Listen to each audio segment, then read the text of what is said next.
No guests checked in, but death still signed the register.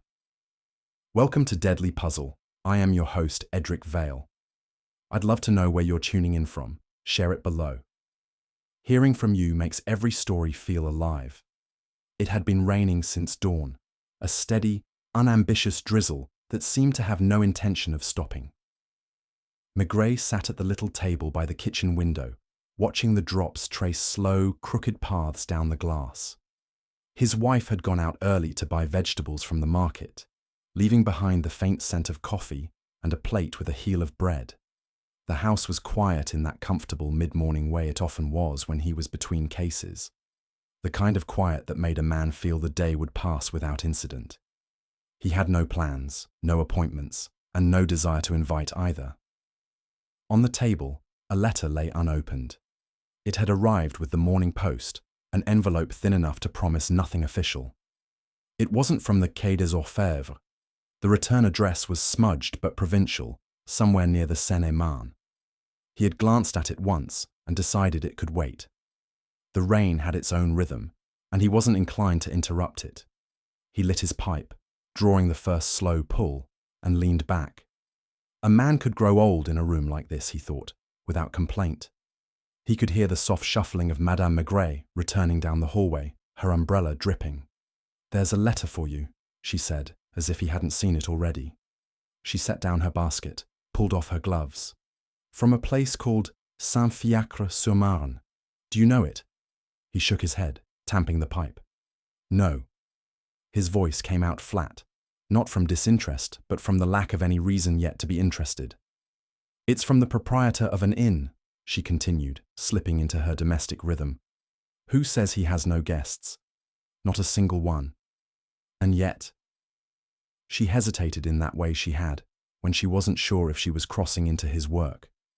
"He thinks someone has been sleeping in one of the rooms." That was enough to make Maigret glance at her. He took the envelope, slit it open with his thumb. The handwriting inside was cramped, the sort of hand that belonged to a man not used to writing much more than orders and receipts. The innkeeper's story was short. An empty inn on the edge of the town square, a key missing one morning, returned the next, with the bed in room 3 showing signs it had been used. No one had checked in, no one had paid. And 2 days later, a smell in the room that he could not place, but which made him uneasy. "Sounds like a matter for the local gendarmes," Maigret said, almost to himself. He folded the letter, but his thumb stayed on the crease, feeling the weight of the paper as if it might reveal something further. "They don't want to bother them," she said, taking off her coat. "He says you stayed there once, years ago, passing through on a case. He remembers you." Maigret couldn't recall the place, but he knew the kind of man who wrote such letters. Not the panicked sort, but someone who felt a wrongness that was difficult to explain to uniformed police.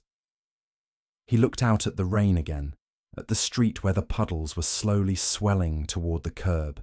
He felt that slow, almost imperceptible stirring in his chest that came when something, not a crime yet, not even a problem, had hooked itself into his thoughts. By late afternoon, the drizzle had deepened into a steady downpour. He packed a small bag without much thought, his fingers finding the old overcoat with the turned-up collar, the one that carried the faint smell of tobacco and damp wool from a dozen similar journeys. As he stepped out into the street, the letter folded in his coat pocket. He knew only that Saint-Fiacre-sur-Marne was an hour's train ride east, and that there was an inn there where no one stayed, except, apparently, someone who did not wish to be seen. On the platform at the Gare de l'Est, the air smelled of coal smoke and wet stone.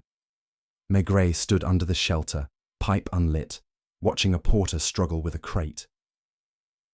The rain followed him onto the train, tapping lightly against the carriage window as the city's buildings gave way to open fields and sodden hedgerows. Somewhere out there, in a square that would be quiet at night except for the ticking of a clock and the sound of water in the gutters, an innkeeper was waiting for someone to take him seriously. And Maigret, without quite meaning to, had decided to be that someone. The train pulled into Saint-Fiacre-sur-Marne with the kind of slow, reluctant stop that belonged to small stations. Maigret stepped down onto the slick platform, the rain having eased to a fine mist that clung to his coat. The place smelled of wet timber and the faint sourness of coal fires that had been allowed to burn low. A porter in a cap glanced at him without curiosity, continuing to push an empty luggage cart toward the end of the station. There were no travellers waiting to board, only a man in a threadbare overcoat smoking under the awning, his gaze fixed somewhere beyond the tracks. Maigret stood for a moment, letting his eyes adjust to the slower rhythm of the town. He had never been here before, or if he had, the memory was buried under dozens of similar places, small, self-contained, with one or two streets that mattered, and the rest given over to houses with shuttered windows. A clock above the station door read a little past 5. It would be dark within the hour. He didn't take a cab. There was no need. The inn, according to the letter, stood on the main square. His footsteps made a damp, hollow sound against the pavement as he walked. Here and there, shop windows glowed weakly, displaying loaves of bread, bolts of fabric, chipped enamel kettles. He passed a bakery where the scent of yeast and warm crust floated out into the cold. The streets were nearly empty. A woman in a scarf walking briskly with her head down, a boy tugging at a dog's leash. But there was the sense, as there sometimes was in such places, that someone was watching from behind a curtain. The square appeared suddenly, opening out after a narrow lane. A church sat on one side, its bell tower looming over the rooftops, the stone blackened in places by years of weather. Opposite it, a cafe with chairs stacked against the wall under a canvas awning. And there, with its peeling green shutters and a sign that read Auberge de la Poste, was the inn. It was a modest building, 3 stories, with a narrow wooden door set between 2 fogged-up windows. Through the glass, Maigret could see a counter, a few empty tables, and a figure moving behind the bar. He pushed open the door, the hinges complaining faintly. Inside, the air was warm, but carried a faint dampness, as if the building itself had soaked up the rain. The man behind the bar looked up quickly. He was thin, with a face made sharper by the way his hair receded at the temples. His white shirt was buttoned to the top, a frayed waistcoat over it. He wiped his hands on a cloth before stepping forward. "Monsieur Maigret?" His voice was tentative, almost relieved. "Yes." Maigret unbuttoned his coat slowly, letting the warmth seep in. "You wrote to me." The man nodded. "I'm Chabot. My father ran this place before me. You stayed here once, a long time ago, I think. I didn't know who else to turn to." Maigret followed him into a small back room, part office, part storeroom. A ledger lay open on the desk, the neat lines of entries stretching back months. Chabot poured 2 small glasses of something pale and sharp-smelling, pushing one toward Maigret. The detective didn't drink immediately, letting Chabot speak. "It began 10 days ago," the innkeeper said. "We've had no guests for weeks. It's the season, you understand. Summer visitors are gone, and the locals don't need rooms. But one morning, I found the bed in room 3 unmade. The blankets pulled back, the pillow still warm. The key had been taken from the board behind the desk and returned. You didn't hear anyone in the night. Number my wife and I sleep on the 2nd floor, at the back. The stairs creak. If anyone came in, they did it quietly, too quietly." "And this happened more than once?" Chabot's gaze flickered toward the open ledger. "3 times, always room 3. And the last time—" He hesitated, his voice lowering. "There was a smell, faint but unpleasant. Not filth, something else." Maigret leaned back in the chair, letting the silence stretch. Chabot shifted, glancing at the glass he'd poured. "You called no one else?" Maigret asked. "I thought about the gendarmes, but they'd have laughed or told me it was some tramp looking for shelter. But I cleaned those rooms myself. There was no mud on the floor, no wet, clothes hanging, whoever it was. They weren't passing through. They belonged here." That word, belonged, lodged itself in Maigret's mind. He had met people like that, who slipped in and out of places not as strangers, but as if reclaiming something they thought theirs. "I'd like to see the room," he said. They went upstairs, the boards creaking under their weight. The corridor was narrow, the wallpaper yellowed. Chabot unlocked room 3 with a small brass key, pushing the door open. The room was unremarkable: a narrow bed, a wardrobe, a washstand, with a porcelain jug and basin. The curtains were half drawn, letting in the dimming light from the square. Maigret stepped inside slowly. The air was cool, faintly stale. He ran a hand along the bedpost, glanced at the wardrobe. Empty except for a single wire hanger. On the washstand, the jug was dry, but a thin ring of dust showed where something, perhaps a glass, had once sat and was recently moved. "You've cleaned since?" Maigret asked. "Only after the second time. I left it as it was after the last. I thought—" Chabot trailed off. Maigret moved to the window, peering out. From here, one could see the square and the church, the café opposite. But if someone didn't want to be seen entering the inn, there was a side street that ran behind the buildings. A person could come and go without crossing the square at all. He turned back, his gaze lingering on the bed. The blanket was neatly folded now, but the pillowcase had a faint crease that suggested it had been pressed by something heavier than air. It wasn't proof, but then, Maigret didn't come for proof. Not yet. "You'll let me stay in this room tonight," he said, not as a request. Chabot blinked, then nodded quickly. "Of course, my wife will make supper." When they returned downstairs, Maigret lingered in the small dining room, watching the street through the fogged window. The mist outside had thickened, and the square was nearly deserted. Somewhere in the distance, a clock struck 6. He could feel the stillness of the place settling around him, the way it often did in villages where everyone already knew each other's business, and where any disturbance, however small, could ripple for days. He thought of the letter again, of the choice Chabot had made to send it. Something about the tone had been careful, not alarmist. And now, seeing the man in his own place, Maigret could feel it. This wasn't fear of a crime.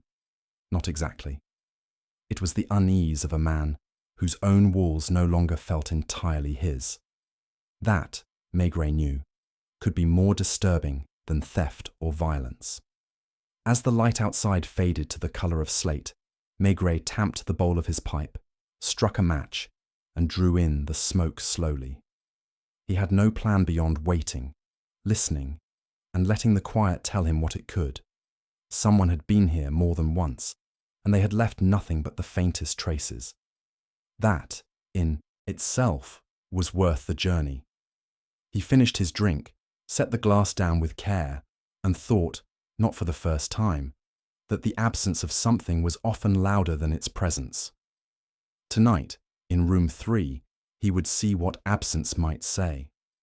Supper was a quiet affair, which suited him. Madame Chabot was a soft-faced woman with sleeves rolled to the elbow and hands that still smelled faintly of onions, even after she'd wiped them on her apron.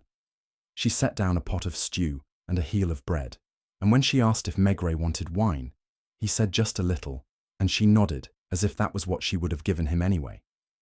The dining room had 3 tables and a tiled floor that kept the days damp.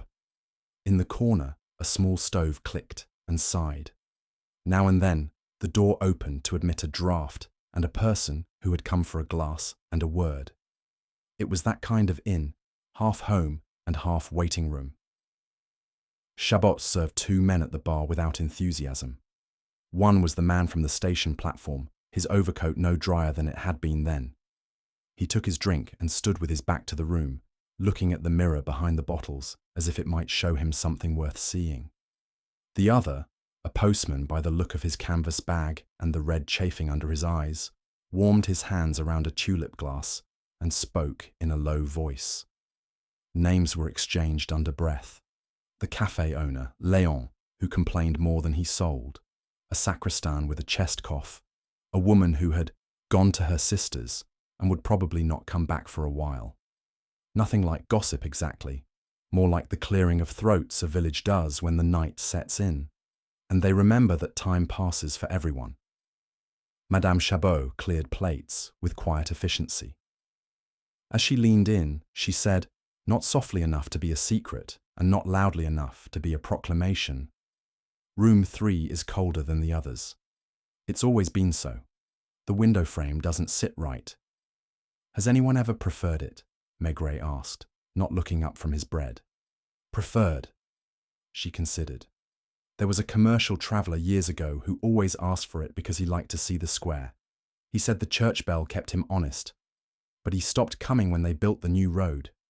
We see fewer travellers now. Chabot brought coffee without being asked. The cup was thick-lipped, stained inside from years of use. Maigret wrapped his hands around it and let the heat creep into his fingers. The postman had left. The man in the threadbare coat remained, and when he turned half his face, Maigret saw the loose skin around his eyes that comes from bad sleep and too much thinking. "He wasn't here yesterday," Madame Chabot murmured, meaning the man in the coat.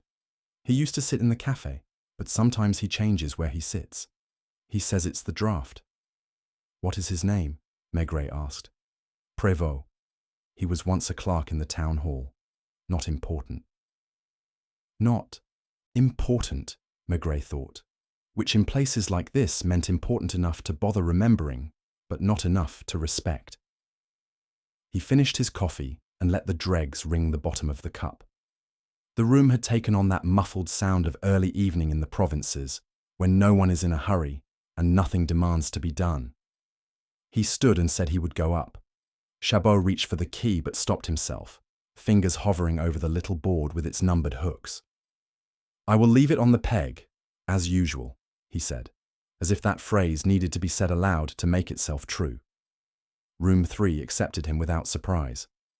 He left the light off for a minute and stood with his back to the door, breathing the air that belonged to the room and not yet to him. There was a trace of dampness, as Madame Chabot had said, and something else. Not a perfume, not exactly, but the ghost of powder, the kind used to take the shine off a face on market day. It was faint enough that he might have imagined it, and he knew his own imagination well enough to distrust it. He lit the lamp. The light made the wallpaper's pattern declare itself, some floral thing that had been cheerful once and was now only obedient. He opened the wardrobe and found the wire hanger again, a little bent at the hook, the sort of bend that came from being twisted by a nervous hand. He closed it and looked at the washstand. The ring of dust was still there, but now he noticed a second ring, very faint, near the first. He took the porcelain jug, turned it slightly, and saw where the dust did not quite match the rest. Someone had placed a small round thing here, something with a base the size of a coin. A face cream jar? A pomade? It left the idea of itself, but not its name. He sat on the bed. The springs answered him with a small complaint, then settled. The pillow had that crease again, not from earlier hands perhaps, but from the way the linen had been slept upon and smoothed. He reached under the bed and found nothing, no forgotten hairpin, no ticket stub. When he drew his hand back, his fingers were cold with the floor's chill. He adjusted the curtain to a narrower slit, so the square existed only as a ribbon of dark. Below, the cafe opposite had lit a single lamp. A man crossed the square with his collar up, moving in the way men move when they hope not to meet anyone and yet do not wish to be seen avoiding it. When he reached the church, he paused, put his hand to his hat, and then went on. And that small hesitation told Maigret more about him than any line in a ledger could. He took off his shoes and lay back fully dressed. He did not plan to sleep. He had learned not to plan such things. He set the lamp low and placed his pipe on the washstand, bowl up. Then, after a minute of thought, he moved the lamp a finger's breadth, enough that if someone touched the table, he would know. He took the water glass from the basin and filled it half from the jug, then placed it, exactly, on the mark of dust. The room now had small traps that were not traps, questions posed that could be answered by nothing more than the world continuing to behave like itself. From downstairs came the muffled sounds of chairs being moved, the last glasses being washed, a door bolt thrown. Footsteps on the corridor. 2 sets. Chabot and his wife, he thought. And then that particular quiet of a house that does not expect callers. The rain had thinned to the lightest of drizzles. The church bell counted 7, then 8, each strike absorbed by the wet night. Time passed. It does that in country rooms without telling you how. Maigret's eyes found the patterns in the ceiling stain, and then lost them again. Somewhere a board ticked as it gave up a day's worth of damp. He must have dozed because, when he opened his eyes to nothing in particular, there was that tiny disorientation that felt like returning from a place where you had not meant to go. He had the sensation first, before the sound. A shift in the air, as if something remembered its shape. Then very faintly, the softest scrape from the corridor. Not footsteps. More a pause between them. He turned his head without moving his body and looked at the keyhole. It showed only the dull black of the hallway. He reached for his pipe. The bowl was still where he'd left it. Another sound, this one closer, whispered through the wood. A breath, perhaps, or the tiny click a nail makes when someone is careful with their hands. Then nothing. He could feel the other presence the way one feels a draft when the door is closed. He did not speak. He did not rise. He let his eyelids drop to half-mast and let his breathing take the even rhythm of sleep. A minute, or 5. Later, the keyhole darkened a fraction. The door handle moved a millimetre, more a thought than an action. Whoever was there was not trying to enter. They were reacquainting themselves with the idea of the room. A hand might have hovered over the board downstairs, touching the brass head of the room 3 key, in the manner of someone who would like to take it, but cannot, for reasons that are not fear. Finally, there was the softest exhalation, as if the person had been waiting for an answer from the wood. The shadow at the keyhole thinned. The corridor released the shape it had held. The house settled again. He waited 10 minutes by the clock that was not there, and then rose without a sound. He opened the door and looked at the corridor. It gave back its narrowness, its limp runner, its list of closed doors. At the turn near the staircase, a pale blur shifted, a trick of the lamp perhaps, and then, down below, the gentlest click of the outer latch. He went to the window. From room 3, the square was a slice he knew already. He saw movement at the edge by the side street. A figure, dark against the darker, not large. A hat, or hair tied up, he could not say. The figure paused by the cafe awning and lifted a hand to the face. The quick, compact gesture of someone rubbing at the bridge of the nose. Then it was gone into the lane that ran behind the church. He did not chase. It was not the hour for that. And besides, he knew the taste of haste. He lit his pipe at last, drew in smoke that tasted of the room, and placed it back where it had been. He looked at the glass. The water had not been touched. He moved it anyway, a hair to the left, and smiled to himself at the foolishness of it. He sat again on the bed and tried to listen to the absence. When morning came, it came early, washing the square pale and making the curtains smell greyer. The first sound was the church door being opened, then a broom in the cafe, then the cautious tread of Madame Chabot on the corridor, bringing coffee as if she had always done so. She set the tray down, her eyes flicking to the washstand, then the bed, taking in everything at once and nothing in particular. "Did you sleep?" she asked. "A little," he said. Someone came to the corridor. They did not enter. She nodded, brisk. "It happens. A person comes to look at a closed door. It gives them something. My husband says it is draught. I say it is the heart. Does room 3 mean something to anyone?" he asked. "More than the others, I mean." She hesitated, not to find an answer, but to decide if she wished to speak it. Once, there was a woman who came for 2 months every autumn. She said the light was better in this room. She wrote letters all afternoon and walked in the evenings. She stopped coming when... She shrugged. People stopped coming. Her name? Madame Bresson, from Coulommiers. She was married to a man who never came with her. And Prévost? Maigret asked mildly, as if the name had arisen from the coffee rather than his memory. Does he ever take a room? Prévost? Her mouth tightened a fraction. He has a room of his own, above the cobbler's. He has no need of ours. He drank his coffee. The small stove in the corner of the dining room downstairs gave a single hollow cough. He could hear Chabot moving the chairs, perhaps a little louder than necessary in a house that preferred secrets. Outside, the square acquired its day noises one by one, as if remembering them. When he went down, Chabot was at the ledger again. He looked up with a face that tried not to ask questions. Someone was in the corridor, Maigret said. I think they come to remind themselves of something. Perhaps the room gives them back a piece they lost. Chabot rubbed at a stain on the desk that had been there when his father ran the place. It is not a criminal thing, then, he said, without quite masking the disappointment that sometimes attends the absence of clarity. Criminal, Maigret repeated, as if tasting the word. Not yet, but something is wrong. Is there another way in at night? A side door by the alley, for deliveries. It sticks. I keep it bolted. Last night? Chabot did not answer immediately. He went to the back, came back with the look of a man who had stared at a bolt and found it both as he left it and somehow inadequate. It was slid, yes, but... He stopped, and then made the little lift of his shoulders that meant he had told the truth as he understood it. But sometimes I think I remember things that did not happen. Maigret took his hat from the peg. The brim had held the last of last night's damp and released it now as a smell.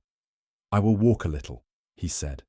The square looks different when seen from the outside of its corners. The morning had the kind of brightness that comes from clouds deciding not to give more rain rather than deciding to leave. He crossed to the church and stood a moment in the doorway, nodding to the sacristan, whose cough came up from his shoes. The nave smelled of old wood and stone. He did not go in further. At the café, Léon had put out 2 chairs in defiance of the air. Prévost was not there yet. A boy chalked the day's price for soup on a board, modest, like everything else. He turned into the side street and walked the length behind the inn. The delivery door was there, paint blistered, bolt bright where fingers had polished it over years. He touched it and felt it give a fraction under his hand, not enough to open, but enough to remember that it had once done so smoothly. In the mud, which was not much more than a suggestion of mud, there were no clear prints. The grit showed a stepped pattern near the threshold, as if someone had stood very close and put weight on one foot and then the other, changing their mind. A window above, to the level of the second floor, was slightly ajar at the top, a habit more than a choice. The hinge was old. The opening would have taken effort. He looked at the drainpipe, nodded to himself at its sturdiness, not to consider a climb, but to see the world as someone else might have once. He bent, picked something from the lip of the step, a small, flat circle of cardboard, damp and soft now, but with a trace of print, the edge of a chemist's label. The letter B was all that declared itself, the rest having bled away with the night. He put it back where he'd found it. It would not run away. When he came back around to the square, Léon was already telling a story to no one in particular about the time the mayor had slipped on the ice and said a word in front of the priest that made the priest almost smile. Prévost appeared at last, his coat the same as last night's, his hat held in his hand until he crossed the café's threshold. He did not look at the inn. That was enough to make Maigret decide to sit in a chair that would let him watch him not look. Do you know Madame Bresson? He asked Léon, as if requesting sugar. The one who wrote letters. Léon pursed his lips. Everyone knew her. She was like rain. You noticed when she came, and then when she stopped, you noticed that too. And Prévost? Léon made a face one makes when a fly returns to a place it has already been shooed from. He worked at the hall. Numbers. He likes to be precise about the wrong things. Maigret nodded and said nothing more. He sat with his hands on the table and let the square continue. The investigation, if one could call it that yet, had not begun with a body or a cry. It had begun with the cold of a room and the way a man's hand hovered over a key he did not take. That was enough. The rest would come if he were patient and present, which was what he had brought with him from Paris and which, so far, no one had asked him to return. Prévost ordered nothing more than a black coffee and sat with his back to the square, head slightly inclined as if he were reading something invisible on the table. From his seat, he could see the inn reflected in the cafe's fly-specked mirror, but Maigret noticed he did not look at it directly. Instead, his gaze seemed to hover at the edge of the glass, as if avoiding the building required more concentration than acknowledging it. Léon wiped the counter in slow circles, watching him with that unhurried curiosity innkeepers and café owners develop, the kind that counts the number of times a man stirs his cup. Maigret stayed where he was, coat collar turned up against a wind that was neither sharp nor warm, but had the persistence of something that wanted to find its way under the skin. He was in no hurry. There was a rhythm to these mornings, and to break it would have been to step outside the life of the square, where every action carried more meaning if it came at the right time. When Prévost finished his coffee, he placed the coins under the saucer with a precision that suggested habit, stood, and left without a word. He took the street opposite the church, his shoulders slightly hunched. Maigret waited a minute, then rose and followed, not closely, not in the manner of pursuit, but as if he too had business in that direction. The street narrowed after two corners, becoming little more than a lane between buildings with walls the colour of faded parchment. Prévost walked with a certain deliberation, not fast enough to escape attention, but not slow enough to invite company. He stopped once to light a cigarette, cupping the match against the wind, and Maigret noted the slight tremor in his fingers, not the tremor of age, but of someone whose thoughts worked faster than his breath. The lane opened into a small courtyard where a cobbler's shop crouched under a sagging roof. Above it, a narrow staircase led to a door. Prévost climbed, produced a key, and disappeared inside without glancing back. Maigret paused at the corner. He had no reason to follow further, and it was too soon to knock on that door without a pretext. Instead, he turned back, making a slow circuit through streets he had not yet walked, learning their lines and corners the way a man learns a face by watching it think. The town held its own silences. There were shutters closed against no real weather, a laundry line with nothing on it, a public bench whose paint had been worn to grey by seasons of waiting. At the far edge, the river slid past, its surface dark and heavy, carrying the faint smell of silt. He stood there for a while, pipe in hand but unlit, thinking of room 3 and the small noises in the night. Whoever had stood in that corridor had done so not from curiosity, but from a need that had form but not yet a name. When he returned to the square, Madame Chabot was sweeping the step in front of the inn. She straightened when she saw him and asked if he had found the morning agreeable. He said it had been quiet, which made her smile a little. "Quiet is not always the same as calm," she replied, brushing the broom against the doorframe as if to make the point. Inside, the dining room was empty except for Chabot, who was oiling the lock on the till. He looked up as Maigret approached, as if trying to decide whether to speak of something he had decided earlier not to mention. "You saw Prévost?" Chabot asked finally. "I saw him," Maigret said, settling into a chair. "He keeps to himself now," the innkeeper went on. "But years ago he came here often, not for a room, but for a drink, for supper. He talked to my father, who liked him. Then one year, he stopped coming. That was about the time Madame Bresson stopped too. The names hung together in the air like two coats on the same peg. Maigret let them be, knowing that in small towns, names often travelled in pairs even when the people had stopped. "Was there trouble between them?" he asked. "Not that I ever heard. But my father, he thought Prévost was how to say, occupied with her. Not in a scandal, perhaps, just in thought. And her husband. Chabot's mouth tightened. He was a man who liked his seat at the café in Coulommiers and saw no reason to leave it. I doubt he noticed what his wife noticed. It was late morning by then, and a thin light had begun to push through the mist, making the square seem less a stage and more a set of rooms with their curtains open. Maigret said he would like to see the alley again, the side where the delivery door stood. Chabot came with him, carrying a ring of keys as if to prove the door was secure. The alley was as he had left it, the mud still marked by the stepped pattern at the threshold. Chabot unlocked the door and swung it inward. The hinges complained softly. Inside was a narrow passage leading to the kitchen, with shelves for bottles and sacks of flour stacked against one wall. Maigret's eyes went to the bolt, which slid easily, but had a slight give when pressed from outside.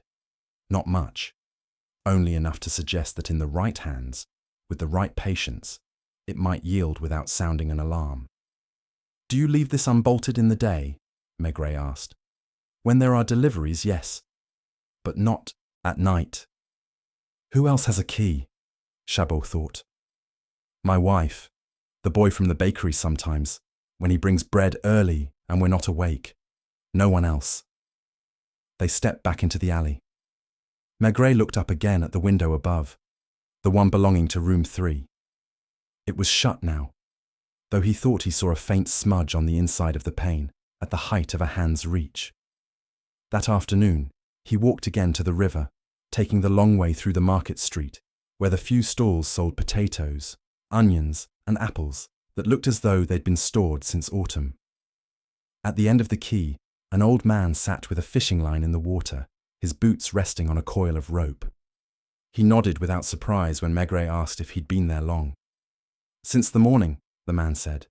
"The fish don't come, but I'm not here for fish." "What for, then?" "To see who passes. You'd be surprised what people carry when they think no one sees them." "Have you seen anyone near the inn at night?" Maigret asked. The man squinted, thinking. "A small figure once. Could have been a woman, could have been a boy. Moved quick. Went to the side street by the church. Not the first time I've seen that." Maigret left him there, the line slack in the current, and returned to the square. By then, Prévost was back at the café, this time with a notebook in front of him. He wasn't writing, just turning the pages as if measuring something by weight. Maigret crossed to the inn, the reflection of the café following him in the glass.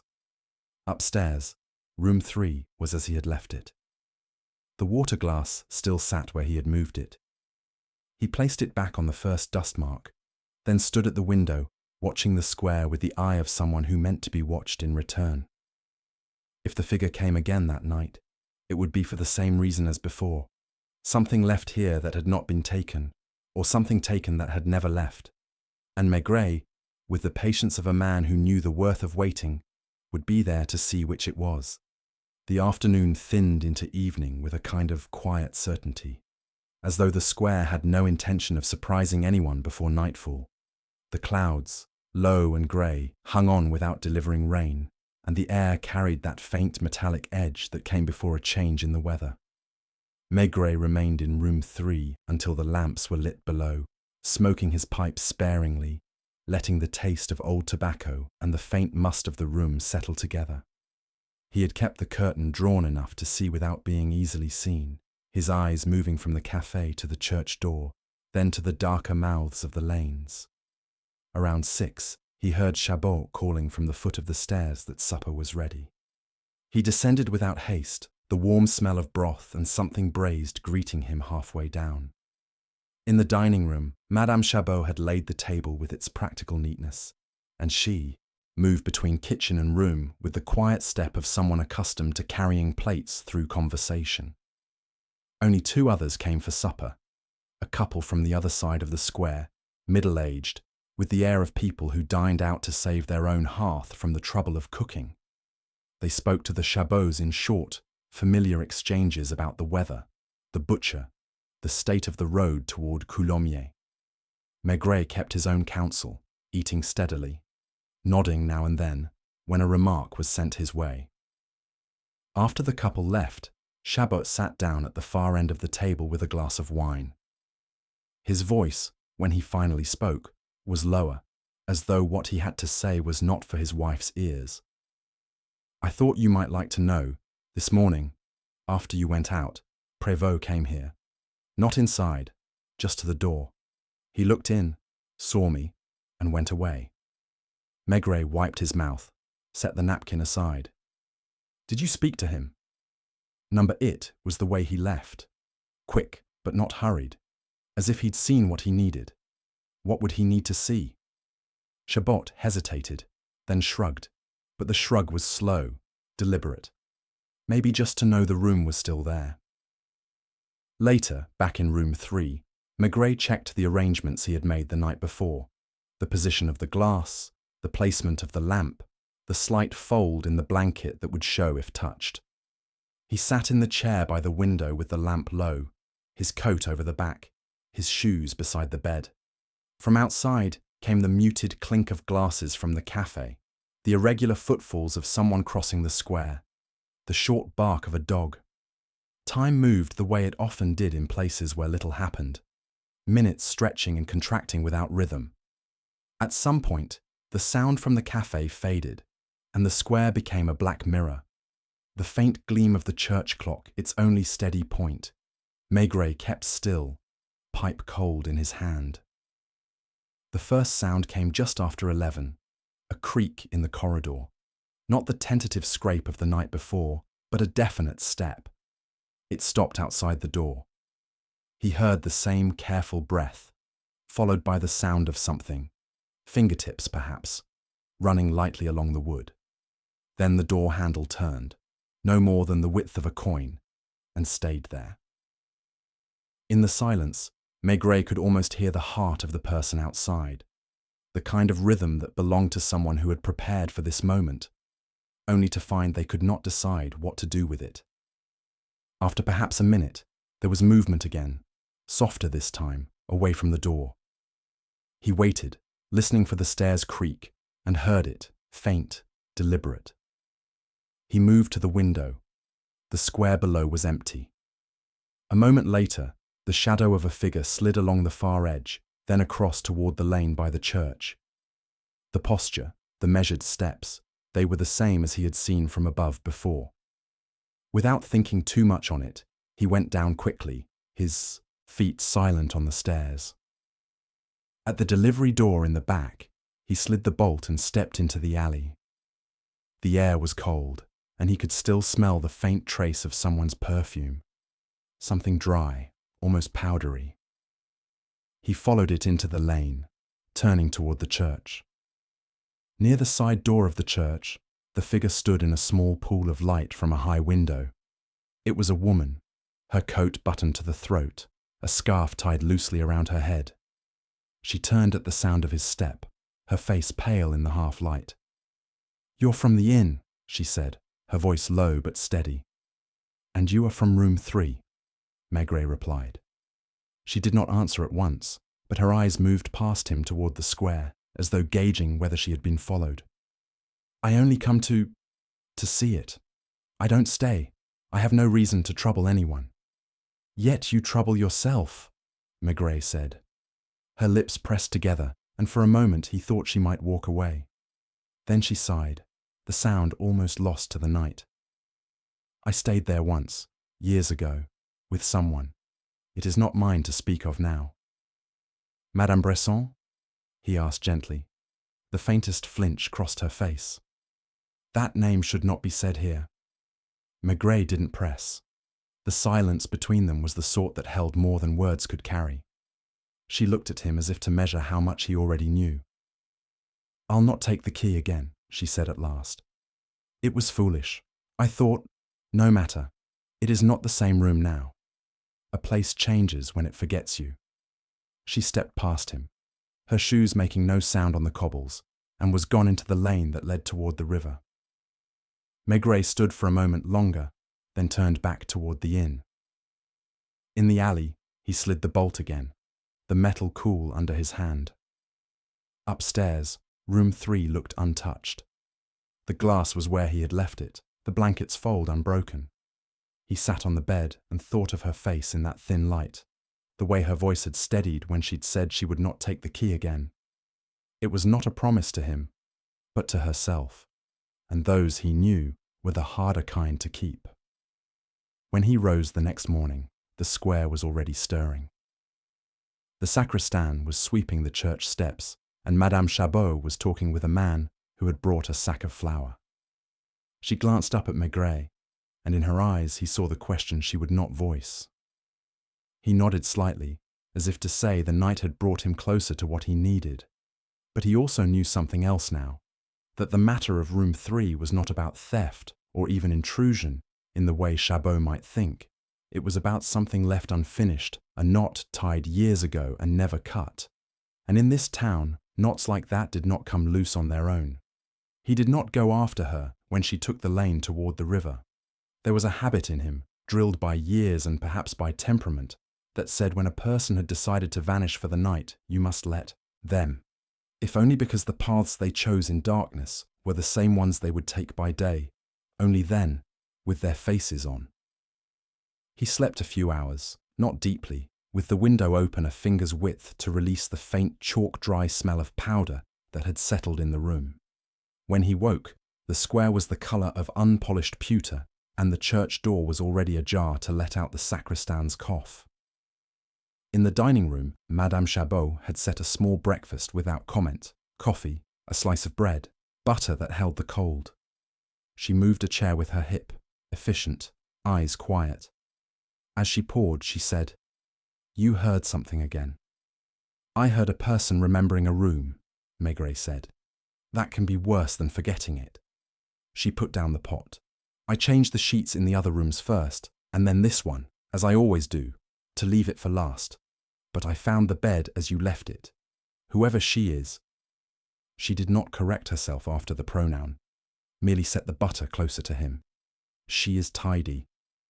The tidy ones are the ones who make you feel you have missed something." "You smelled powder too," he said. She made a small face.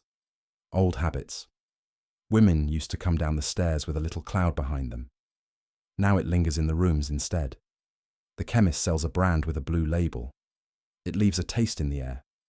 You could say B standing for blue and be right, even if you knew nothing." He looked at her, and she looked back with the level gaze of a woman who had managed rooms and men for years. Her offhand remark clicked into place with the damp circle of cardboard he had set back on the step by the delivery door. Blue label. A B that had bled away to a general truth. He finished the coffee and left her with a nod that meant both thanks and something like respect. The chemist's shop stood 2 streets away, with bottles the colour of pond water lined up like well-behaved schoolchildren. Inside it smelled faintly of camphor and orange peel. The man behind the counter had hair so carefully combed it seemed lacquered, and a habit of folding his hands as though to keep them from saying too much. When Maigret asked for the powder with the blue label, the chemist brought it out with the pleasure of a man whose merchandise had been named correctly. "Popular?" Maigret asked, turning the tin in his hand. "In a town this size, everything is popular in its season.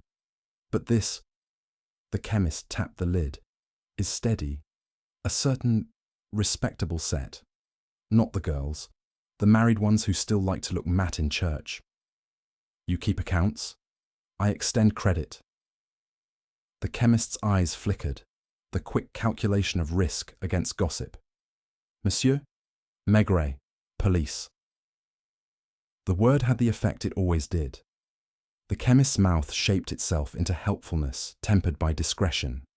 "I cannot give you names for powder," he said carefully. "But people's habits are not mysteries. Here. There is Madame Leclerc, who pretends she does not use it, and Madame Boulin, who uses too much. And there was a lady from Coulommiers, years ago, who bought it by the half-dozen and said it was for her sister, which was a way of saying she liked it herself." "Madame Bresson," Maigret supplied. The chemist's hands started to fold, then unfolded. "I did not say. You had no need." He set the tin back. "And lately, a woman who is tidy." The chemist's eyes lifted toward the ceiling, an expression he had probably used on parish committees and family dinners to indicate he was thinking, not refusing. There is a seamstress on the lane by the river. She buys the small tins. And there is the schoolmistress, who prefers cold cream and a different shade. And, he hesitated, the widow Marçal. She is careful with herself. She keeps to schedules. If she were to return to an old room to see if it was still the same, she would do it on a Wednesday because Thursdays are for washing. When is her washing? Tomorrow, the chemist said, and looked almost apologetic for knowing it. Outside, the air had a bite, and he drew it in as if taste could sharpen thought. The widow Marçal was a name he had not heard, but in a place like this, marriage and widowhood arranged themselves over old relationships like make-weights. He made his way to the café. Léon had put out 2 chairs again, more from defiance than hope. Prévost sat at the counter with his notebook closed, hands flat on either side of it. When he saw Maigret, he shifted a fraction but did not move away. "You worked at the town hall," Maigret said, standing, not asking to sit. "Numbers." "Numbers are honest," Prévost replied, and the way he said it told Maigret he had spent years believing it in order to keep himself upright. "They are honest until someone writes them in a different column," Maigret said mildly. "Do you know a widow Marçal?" Prévost's mouth compressed. "Everyone knows everyone. Knowing is not the same as speaking of them." "You once spoke to Madame Bresson," Maigret said, as if reminding him of something he himself had forgotten. "Often." Prévost lifted his eyes to the mirror, where the inn existed in a dull rectangle. "She was a person who listened when you talked," he said finally. "That is rare. She listened as if she meant to keep what you were saying, not as a summary, but placed in a drawer. She would take it out later, and it would be the same." "You walked her to the inn?" "I walked a person to a door," he said. "It is a thing you can do in a small town without it being an act. And then it is an act, and after that you stop. You do not know at which step that happens." "Is Madame Bresson dead?" Maigret asked, not to press, but to give him an easier angle for his grief. "She is elsewhere," he said after a long moment. "She went where her husband's seat in Coulommiers became too heavy for him to leave. She wrote less. People who once wrote letters learn to live with their own heads. They become tidy." He made a small gesture toward the square, a short and dismissive movement that said more than the words. "Widow Marçal used to call on her when she was here. They spoke on the bench under the plane tree. It made the town say things. The town likes to say things." What did it say? That 2 women can be friends for the wrong reasons. He put a coin under his cup with the exactness of the day before. But wrong reasons are just the right ones we cannot admit to ourselves yet. When he had gone, Léon drifted over with a cloth he did not use. "He is too careful," the cafe owner said. "Careful men are either good, frightened, or guilty. I cannot tell yet which he is. Perhaps all 3.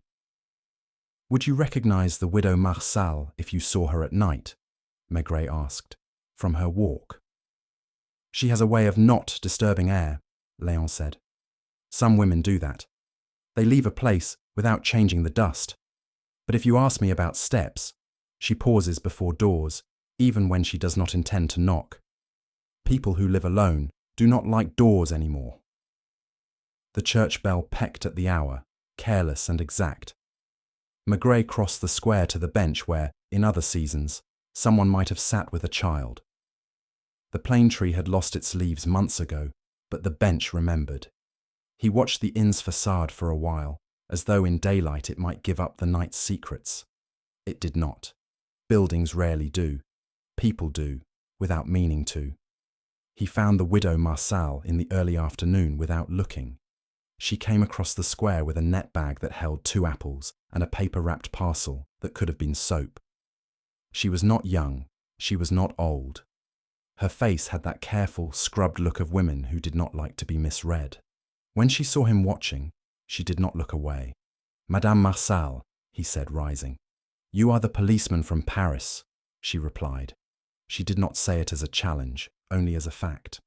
"I am a man sleeping in the wrong room," he said. "The room someone else prefers." A humorless line flickered at the corner of her mouth. "It is not a sin to prefer what reminds you of yourself," she said. "It is a mistake, perhaps." "Last night you paused at a door," he said, letting the sentence ask its own question. "I paused by the church," she said. "The door there is never entirely shut. And before that?" She drew a breath, as if to arrange her answers in the right order, the way she might arrange laundry on a line so that no one saw too much. "I stood outside the inn. I did not touch the key. I did not open anything that was not mine. It is not courage that makes a person stop at a threshold.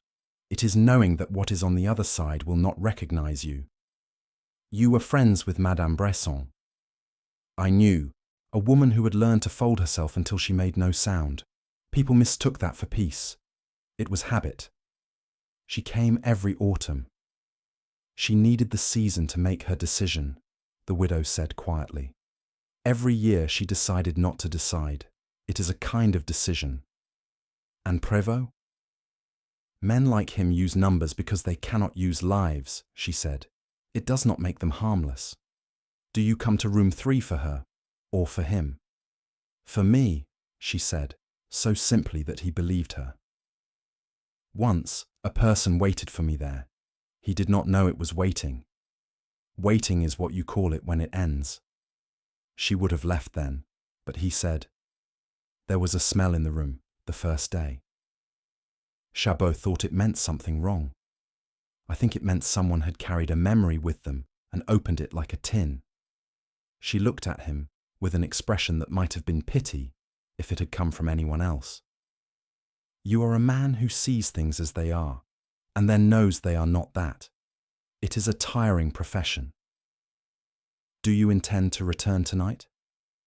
"I do not intend to do anything," she said, and skewed her mouth the other way. "Intentions are for people who still think their days belong to them. Tomorrow is washing. One cannot be everywhere." He watched her cross to the lane. When she disappeared, it was not a vanishing, but a putting away, like a garment folded and slid into a drawer. Back at the inn, Madame Chabot had taken to polishing the brass on the keyboard with a cloth that had been clean at breakfast. She stopped when he came in. "You have the look of a person who has not found anything," she said, not unkindly. "I have found paths," he said. "They will meet if I stop walking." She considered him for a breath. "In this town, the priest knows more than the gendarmes, and the postman knows more than the priest. The priest keeps secrets because he must. The postman keeps them because he cannot be bothered to tell them. Perhaps you should be less polite with the second." It was a domestic remark, offered as she turned the cloth over to find a clean corner, the sort of thing that would sound like gossip if spoken another way. He filed it where it belonged, behind his ribs, near the place where his pipe warmed him. He found the postman at the back of the cafe warming his palm over a glass. The man's eyes were red again. His bag leaned against the chair like a tired dog. When Maigret asked if he walked the early rounds by the side street, the postman nodded as if this were a trick question. "Letters for the widow Marsal?" Maigret asked. "Or for the cobbler's rooms?" "I carry what the town gives me," the postman said. "Lately, there are more envelopes with Paris stamps for the cobbler's floor. They go to a name that is not quite written. People write the way they feel. The ones for the widow stopped in November. People stop writing when it gets cold." "And Madame Bresson?" "She writes on paper that smells of lemons," the postman said absently. "Or she did. Not since the year the river froze.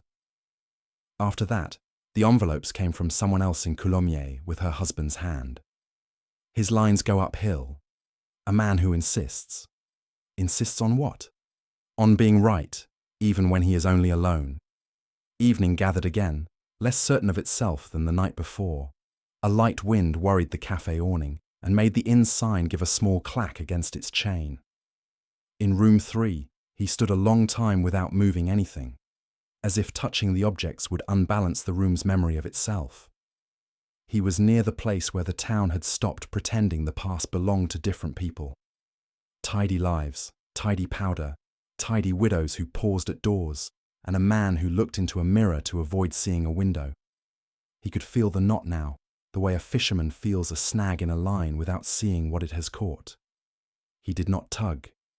He sat, lit his pipe, and listened to the floor tick. If something was going to break, it would not be wood. The night arranged itself into the kind of quiet that is not true stillness, but rather a careful placing of sounds at the edges. The awning's canvas giving a small flap, the stove below ticking as it cooled, the faintest chime from a glass being set down in the cafe. He sat with his pipe unlit, not out of discipline but because the air in room 3 felt like a photograph that would smudge if breathed on too warmly. Somewhere in the building, a board settled as if deciding whether to complain. Toward 11, the corridor found its first footfall. He knew it before the wood spoke. There is a small pressure change when a body leans into a stairwell's air. The step paused outside his door as the night before, but this time the hesitation had a purpose, not just the ache of memory. The handle moved a breadth of a coin, then stopped, as if the person had reached the limit of a promise they had made themselves. A second sound entered the house by the back, not stairs now, but the soft metallic conversation of a bolt being reconsidered. Two presences, not together. He let his breath find that slow, unremarkable rhythm it had found too many nights in too many rooms. Outside the door, the first person shifted weight. A whisper that was not words pushed through the crack where wood meets wood. Someone giving themselves instructions they already knew. Then the step receded, a careful unspooling. At the window, the square lay thin and dark, a single lamp in the cafe, a dull coin. He saw the movement where the lane by the church melted into shadow and knew, without seeing more than a shape, that the first presence had gone that way. He waited for the other. When nothing came up the stairs, he went to the door and opened it to the corridor's narrow smell. It was empty, but the air still held a human temperature. Down the back passage, a draught. He went that way, each foot, finding the cool board that did not complain. At the delivery door, the bolt was across but imperfectly, as if someone with tidy habits had slid it with the care of a person leaving a note. The kitchen was a held breath. He stood a while listening to the sound a house makes when it has just been visited and is trying not to show it. Then he went back up. He did not light the pipe. He did not move the glass on the washstand. He lay down and let the room resume its old shape around him. The morning was early and grey, the square scarcely inked in. Madame Chabot's footfall on the corridor had its weekday pace. He heard the clatter of cups below, the scrape of a chair. He was fastening his collar when the other sound came, the kind that is not a cry, but what a cry turns into when a person has been taught all their life to swallow it. He was in the kitchen before his mind had finished naming that sound, and found Chabot near the back, his face the colour of wet paper. "There is someone," the innkeeper said, and the helpless tilt of the last word carried the rest. The storeroom beyond the kitchen was a narrow wedge between the alley door and the steps that went down 3 risers to a wine cupboard. On the second step sat the body, not sprawled, not neatly arranged, just where a person would end if a foot had missed or a hand had failed. Prévost's hat was not on his head. It was under his hip, a black shape that had been trapped before it could fall. His eyes were half closed. One hand lay palm up as if asking for something no longer available. Madame Chabot had put her hand to her mouth and removed it again, the gesture of a woman who has decided to be useful before grief. "He is?" she asked, looking at Maigret as if to be told whether the day that had been promised would still be given. "He is gone," Maigret said, after the necessary touch at the neck, knowing she had the answer already and perhaps needed the word only to set her own body moving again. She nodded once and went to fetch a cloth without knowing yet what she intended to cover. Chabot stood with his keys in his hand. the ring making a thin jingle against his palm. "I bolted the door," he said to no one. And then, with less conviction, "It is always bolted." Maigret crouched. The scuff on the second riser told a plain story. A slip, a twist, a blow of the temple against the edge of the third step. It could be accident, and it could be what small towns call an accident because the other word requires more rearrangement than anyone has time for. The soles of Prévost's shoes were clean, too clean for a man who had crossed the alley slick. His coat was buttoned to the throat with 2 buttons, the third not caught. A careful man would have caught it. There was a thin smear on his lapel, barely there. Something pale, not quite white. Powder as a breath leaves it. In his pocket, an envelope, softened by the warmth of a body over hours, with the corner torn as if a thumb had pressed it hard when it was first put away. The paper held that faint lemon smell the postman had named, without knowing he had given away more than a village fact. The postmark said Coulommiers. The hand was neat, and the address was not to him exactly, but to a name, Monsieur Pierre P. That would get to him because names in small towns function as suggestions more than rules. There was no letter inside. An empty suit, kept for the weight it represented. He straightened. He told Chabot to lock the kitchen door to the passage and to tell no one for the next 10 minutes, which is a long time for a house with a body in it. Madame Chabot's hands shook only when they were not occupied. He put a dishcloth into them and asked her to hold it for the moment. She nodded. People do better when given something simple to hold. The brigadier from the gendarmerie arrived with the stiffness of a man who carries duty like a board across his shoulders.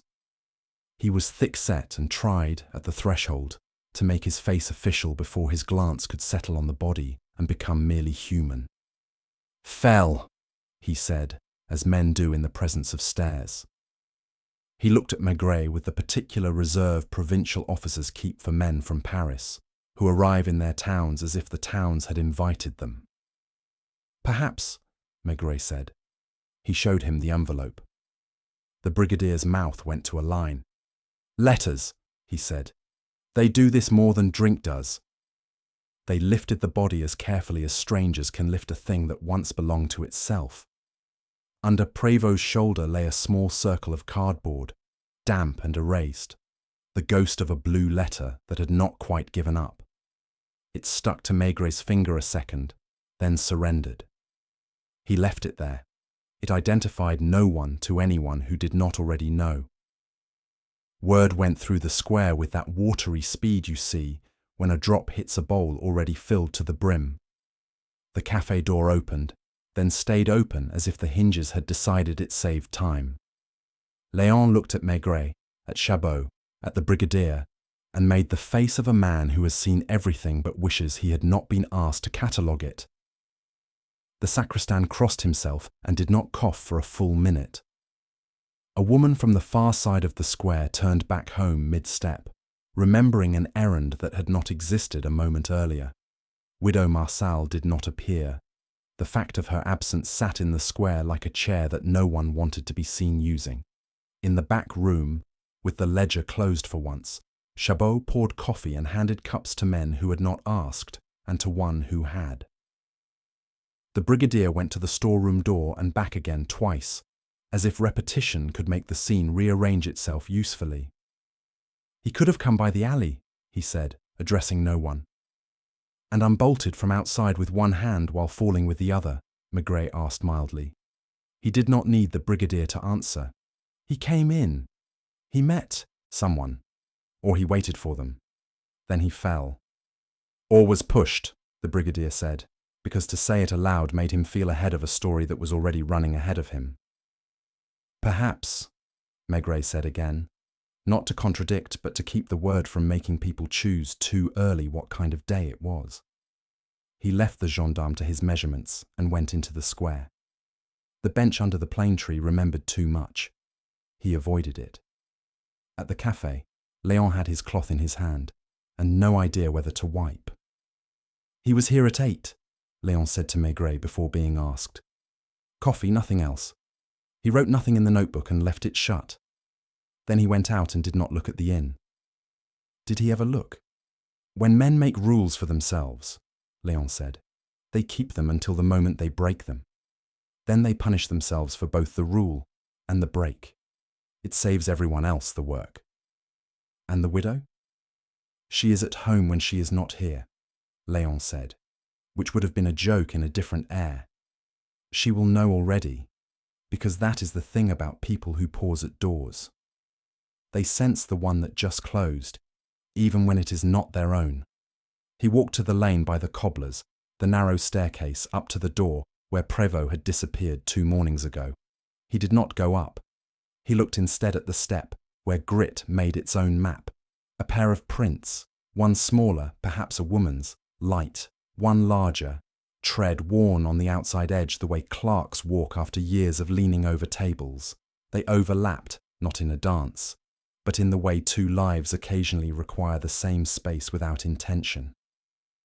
He put 2 fingers to the door not to knock, but to feel the way wood felt after a night. At the church, the sacristan's broom moved with ritual. He was not a churchman, the old fellow said with the permission that death gives to everyone to speak about everyone. He came once when the river froze and sat in the back and stared at the painting of St. Joseph as if it was a window.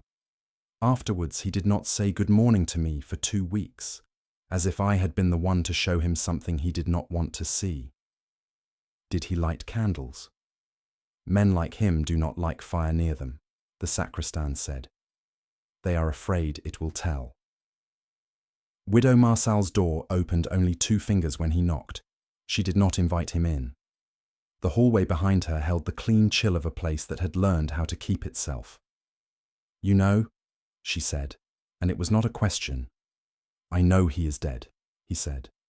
I did not kill him, she said, so simply that it could have been the truth, or the truth plus the rest of it. You met him last night. I met the memory of a room, she said. He met something else. Madame Bresson wrote to him, he said, holding out the envelope as a topic, not a piece of proof. She wrote to everyone once, the widow said. In different ways. She wrote to me without words, and taught me the difference between being quiet and being silenced. She wrote to him with pity, which is not a letter anyone knows what to do with. What did he come to do? To keep his rule, she said. And this time there was the faintest impatience in her voice. With him or with herself, he could not tell. He came to not look at the room. He came to remind himself he had not looked yesterday and would not look tomorrow. That is why men like him die on stairs and not in beds. Beds tell you what you did. Stairs tell you what you meant to do and did not. He might have smiled if the morning had not had such a shape. You were at the church when it happened. I was at my table mending. It is Thursday tomorrow, she said, as if, like the chemist, she suspected he might take comfort from a calendar. If I had been there, I would tell you. Tidy people tell you things when they are guilty, so you have one thing to hold against them and not the other. Back at the inn, the brigadier had put the storeroom to rights to the extent that a room with a death in it can be said to be right. He had written 3 more lines than he needed to show he had done the work. He fell, he said again, because the word had, for the time being, achieved the weight of a decision. He fell, Maigret repeated, then added, with his shoes as clean as a prayer, so the brigadier would have something to worry between his teeth later. He left him there and took his coffee by the fogged window, marking the place where the glass made the square smaller and therefore easier to think about. An inn with no guests had acquired one now, the kind you did not register and could not check out. It would sit in the ledger in a blank line for as long as the book had pages. He thought of the envelope, its lemon ghost, and of a woman who had chosen autumn to decide not to decide. He thought of a bolt slid with care and of powder as a breath on cloth.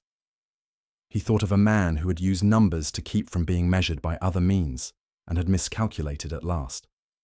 Something did not fit, and at last the feeling had a shape he could carry. The wrongness was not in the act but in the setting. Prévost did not belong in a storeroom. If he had come to measure his distance from a room, he should have died in a corridor, a liminal place. If he had come to be absolved, he should have died in a church. The storeroom meant that he had gone towards someone else, or that someone had taken him where objects are when they are not yet themselves. Bottles, sacks, a man not quite a body yet. He tamped his pipe. When Madame Chabot came to refill the coffee, she said, in the way of domestic women who cannot stand a crooked picture in a room where something has happened, "We must speak to the postman again. He keeps me from the door when he wants to, the way men do when they are ashamed of what is behind them." He nodded, not because of the postman, but because her sentence placed the hinge where it belonged. It would not be evidence that untied this knot, but the way people had arranged themselves around doors, which they opened, which they refused, which they stood before and mistook their breath for a plan. The day would go on. The square would attempt to return to the size it had been at dawn. He would let it try, and he would be where he was, because presence has its own pressure, and guilt, if it is present in a room, eventually begins to push back. News did what it always did in a place like this. It moved without appearing to move. By 10, the square had resumed its gestures. Chairs scraped, a broom leaned, someone spoke of the price of apples. But a difference had settled like fine soot on every surface. People were careful not to look at the inn while taking care to be where they could have looked if they had meant to. The church bell kept its hour, indifferent, and the river went on taking the town's reflection without comment. He crossed to the lane by the cobbler's. The little shop smelled of leather and vinegar glue. A pair of boots hung by their laces from a nail, drying to the shape of someone's stubborn ankles. The cobbler himself, grey and pebbled like the stone of the church, wiped his hands on a rag and asked Maigret whether the trouble at the inn would require nails or prayers. "Neither," Maigret said. "A key, perhaps, or a voice used at the wrong volume." The staircase to Prévost's rooms groaned under his weight, and the landing gave him back the smell of lived-in air. Soap, damp wool, tobacco folded away and not lit. He paused at the door, listening for the thing a room says about itself when it has been left in the ordinary way. It said precisely that. Ordinary. He let himself in with the brigadier's permission and a nod from the cobbler that was not permission but the town's version of it. It was neat, but not obsessively so, the neatness of a man who disliked being surprised by his own table. A bed with a covered, tucked flat. A chair whose wear on the left arm showed which hand had carried the day's weight back to rest. A shelf of books about figures and 2 thin novels whose pages had been smoothed more than they had been read. On the table, a blotter and a pencil tucked exactly along its edge. A saucer with the ash of 1 cigarette. No second cup. No recent guest. The window gave the lane a narrow slice. From here, the inn's back wall was just a line interrupted by the delivery door. He went first to the shoes by the door. The pair set side by side had a faint, dried grit on their soles, the kind a man picks up going from his staircase to the street and back again, when the weather sits on its heels. The pair missing, on the dead man downstairs, had been polished recently and had not done the morning's work from door to café to inn. You do not polish shoes for a fall in a storeroom. You polish to keep your rule. In the table drawer, a stack of envelopes, some addressed to him, some addressed by him, in a hand that leaned away from the line as if unwilling to put weight on a fact. One bore the Coulommiers postmark, weeks old, its flaps slit and reclosed with a tidy finger. When he lifted it, a ghost of lemon rose and dispersed at once, like a thought corrected. The letter inside had been kept and read so often that the crease remembered the reader better than the words did. It spoke of weather and nothing, of "I hope you are well" and "autumn has begun," the sort of letter a kind person writes to someone who has taken too much from the air around them. He found, tucked behind the blotter, a page torn from a notebook, columns of sums, then a sentence straying like a child at the edge of a ledger. "I will not look." The pencil had pressed harder on the last word. A rule, a promise to himself that belonged with Léon's remark about the way men punished themselves in advance. He slid the paper back without taking it. Rules are more useful in their place.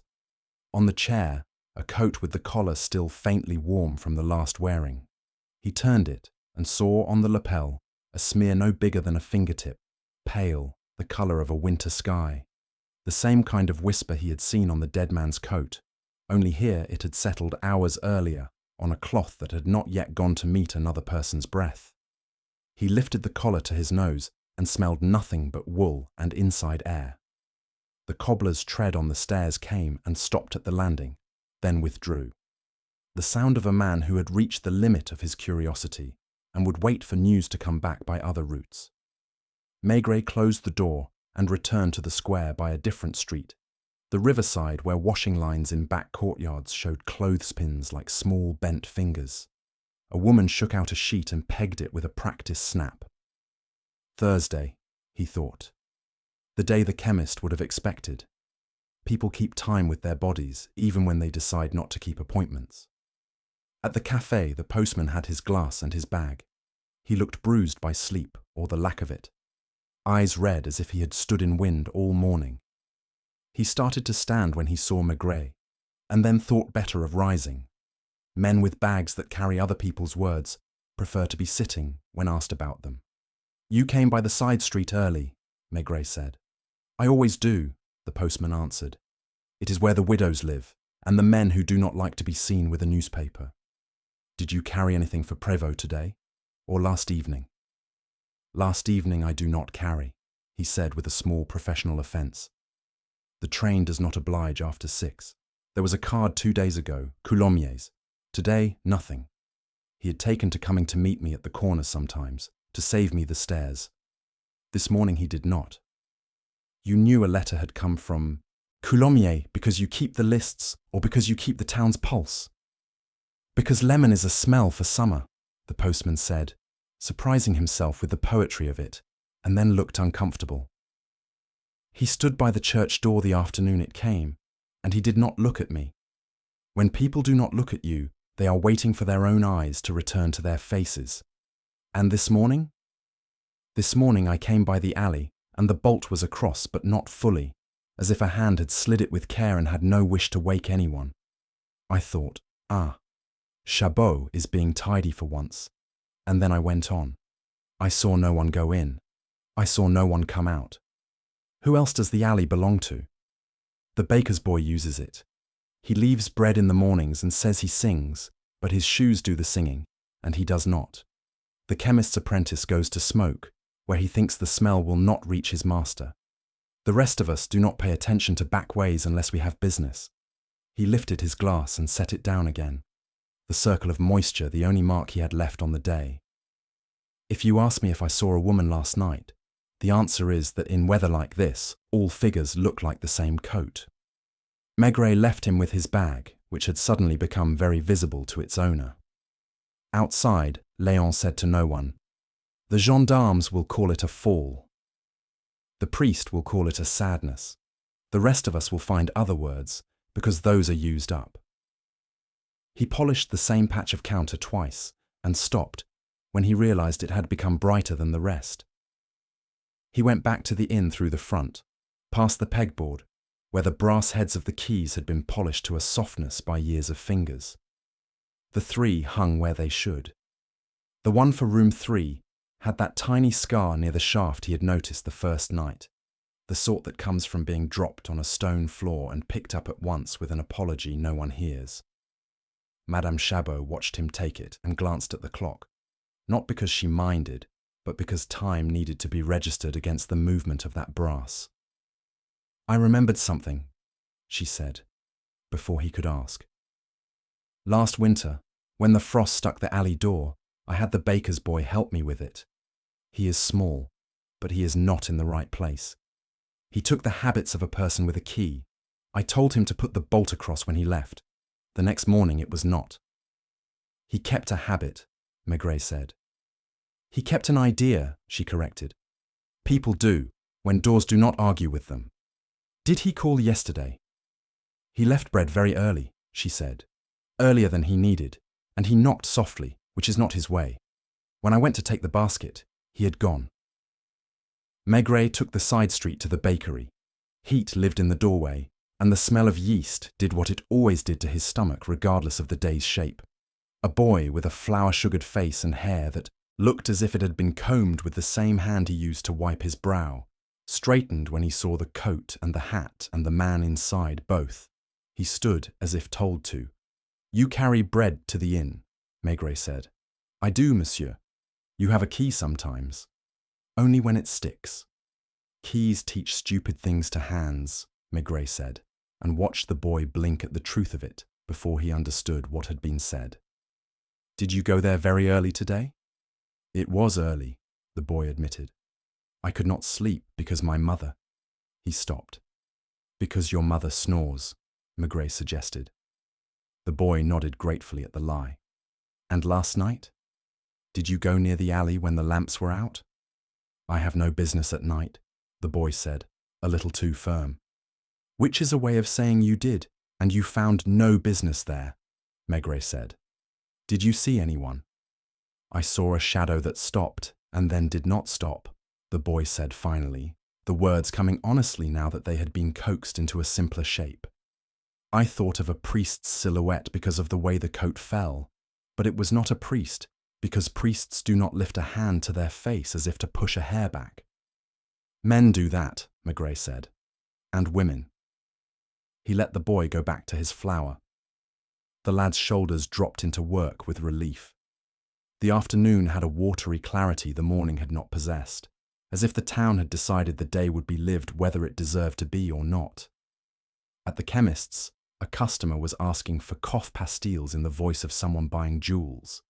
The chemist nodded to Maigret with professional composure and stared very hard at a jar of borax, which is how men avoid being dragged into their own gossip. He stopped at the church and stood just inside the door, not to pray, but for the temperature. The sacristan looked up and made a motion with his broom that might have been a blessing if the twig had not been so emphatic. "People have begun to look at the storeroom like a new chapel," the old man said. "They will go there to see where a soul left, and they will say it is because they are not afraid. It is because they always wish to test whether they are afraid." "Where does despair sit in this church?" Maigret asked, as if it were a practical matter of furniture. "In the third pew, right aisle," the sacristan said without smiling. "It counts the tiles until the priest coughs. After that, it listens like a good student and hears nothing." When he found the widow Marçal, she was returning from the river with the net bag empty, and her hands wet from a rinsed rag she had wrung too hard. She did not slow. "I have nothing more to tell you." "I have not asked a question yet," he said. "Then do not," she replied. "Today is not a day for questions." "It is a day for doors," he said. "You do not like them." He liked rules. "Did you meet him last night?" She looked at him the way one looks at a physician who refuses to use a stethoscope and insists on listening with his ear. "I had a cup of warm milk and mended the cuff of a blouse. I looked at the square through the gap in my curtain at 11 and thought of leaving the curtain as it was instead of drawing it. I drew it. We make choices like that and call it living." "His coat carried your powder," he said gently, because to say it harshly would be to turn the day into something it wasn't. "So did the chair in his room." "Powder belongs to all of us," she said. "We share more than air." "You did not go to the storeroom." "I did not go to the storeroom." She looked past him, toward the plane tree. "If I had met him where the coffee pots are, I would have reminded him he had no use for coffee at that hour. He would have reminded me I do not drink it. We would have gone on reminding each other until morning. It would not have saved him from stairs built with the wrong idea." He let her pass. Her coat did not disturb the air. He watched her cross to her door and stand before it the way Léon had said, paused, the breath held and mistaken for decision, then enter, decisive at last, only because there was no other way to end the moment. In the little office behind the bar, Chabot had opened the ledger again, not writing, only flattening the page with his palm and smoothing the corner each time it tried to rise. The brigadier had left with a paper that would call the death by its easy name for now. Outside, a boy chased a dog and put his hands in the dog's mouth as if the animal were a drawer he could pull a treat from. Room 3 received him with its patient coolness. He closed the door and sat on the bed, his hat beside him. He did not light the lamp. The square performed its late light for the curtain's thinness. He thought of the metallic whisper of the bolt the night before, the careful slide and the respectful setting across. Someone had gone to the back door and made a gesture of tidiness toward the world before turning away from it. Not leaving, but arranging. A woman who learned to fold herself until she made no sound. A man who wrote, "I will not look," and then went to a place where he could be looked at by something else. Or hands that had borrowed the habit of keys and could not resist finishing any half-made thing in a room. He stood, moved the water glass the width of a breath, and waited for the ring in dust to confess whether any part of the night would try to repeat itself. If it did, he would be there to watch, not because watching would change it, but because presence sometimes tilts a room just enough that what has been balancing on the edge decides at last to fall on one side. The inn was a ledger and a storeroom and a room with a view of a square, and a woman who paused and a man who counted. Somewhere in the sum, there was one figure that had been placed in the wrong column. He closed his eyes as the hour struck and counted with it, not the minutes, but the doors. Morning arrived with the faint brightness that made the square look like it had been washed and set to dry without conviction. A woman shook a rag from a second-floor window, and somewhere a radio murmured a waltz through static, then gave up. He took his coffee standing, the cup warming his fingers, and told Chabot he would be out a little while. The innkeeper nodded, as if Maigret had said something that belonged on the list of kitchen supplies. Down by the river, the air bit at the skin, but not sharply, the way a basin's water goes cool when the hands are almost finished with it. The communal wash place had a thin roof that did not keep out wind so much as collect it. 2 women were there already, sleeves rolled. The seamstress, with her narrow wrists and methodical mouth, and an older woman with a scarf pinned at the crown of her head. Their talk moved with the rhythm of ringing, remarks folded in half, squeezed, then laid flat to dry.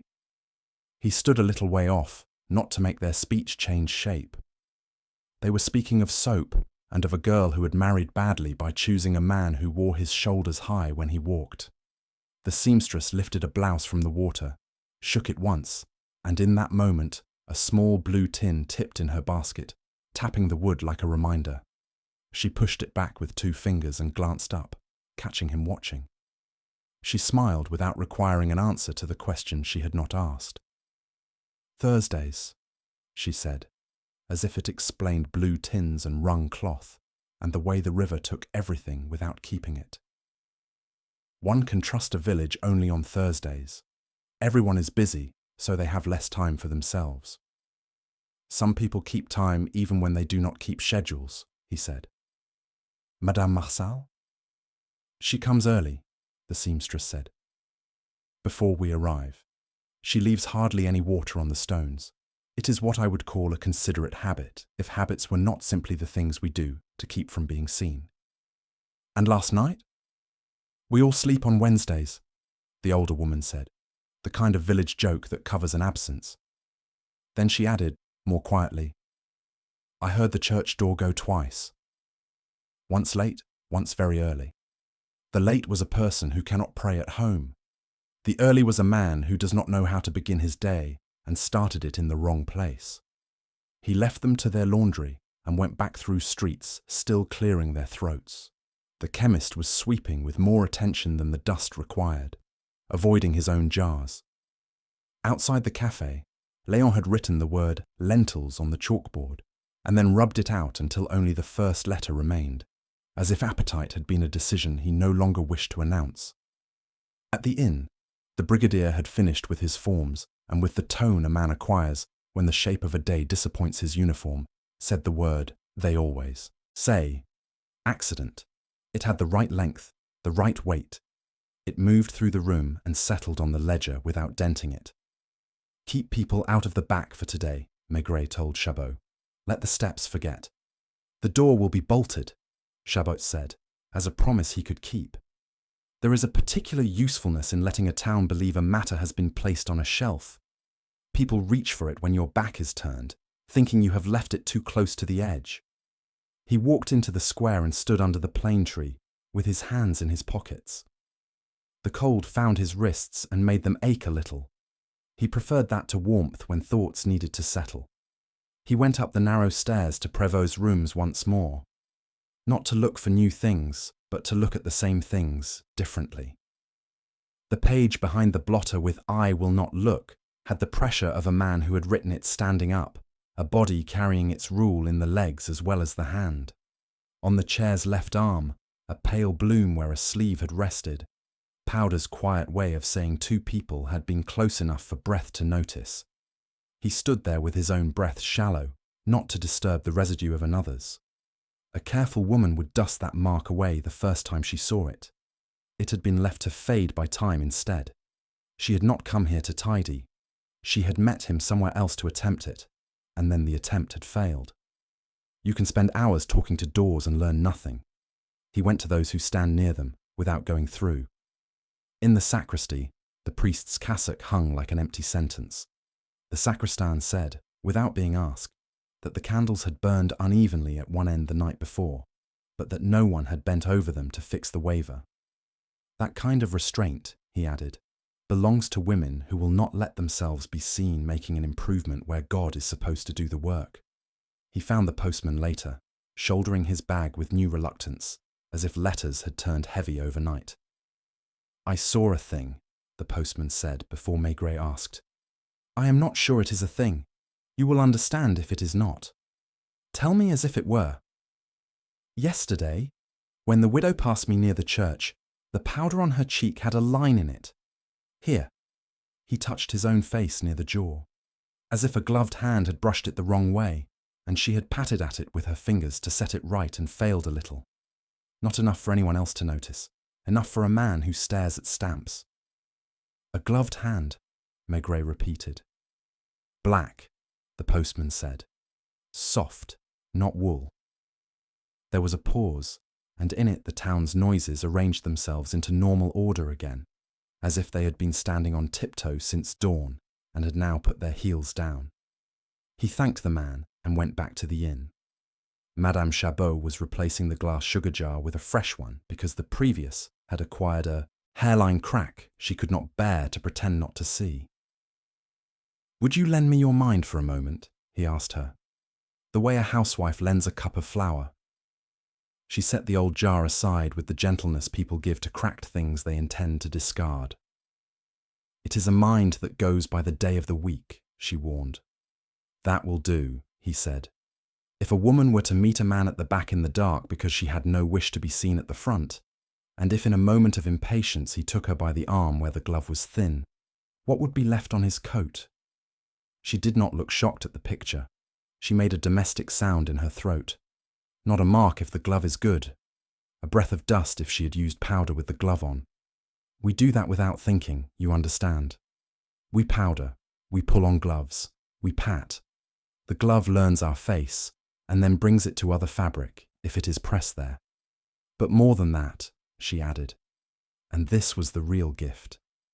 A tidy woman would set a bolt as she left, because bolts trouble her when they are not where they belong. She would not be able to go home with a bolt loose behind her, even if she had broken a heart on the step. He said nothing for a moment, because what she had given him was more useful than any footprint. He looked at the keyboard and turned the room 3 key on its peg so the teeth pointed out and the bow lay crooked against the wood. Then he went to the dining room and sat where the view of the pegs could be had in the fogged glass. People came and went through the afternoon, the way slow fish pass a line without meaning to nibble. The chemist's apprentice bought 2 sandwiches and tried to look as if he were buying one. The seamstress came with a parcel, said a word about a hem to Madame Chabot, and left. The baker's boy hovered at the door, and then, seeing Maigret watching him with a kind eye, remembered another errand entirely. The key sat wrong on its peg, its wrongness like an eyebrow raised.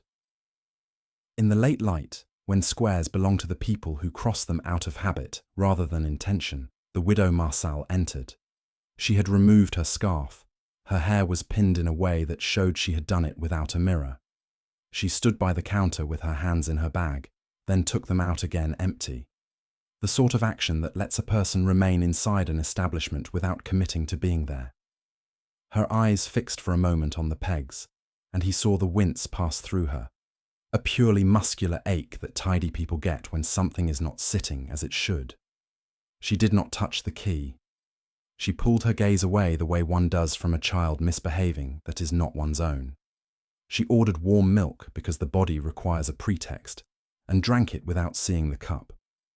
When she had finished, she set the money down with that precise care that declares a person's wish not to be in anyone's debt. Then she left. The key remained crooked. Her restraint was almost as eloquent as the act would have been.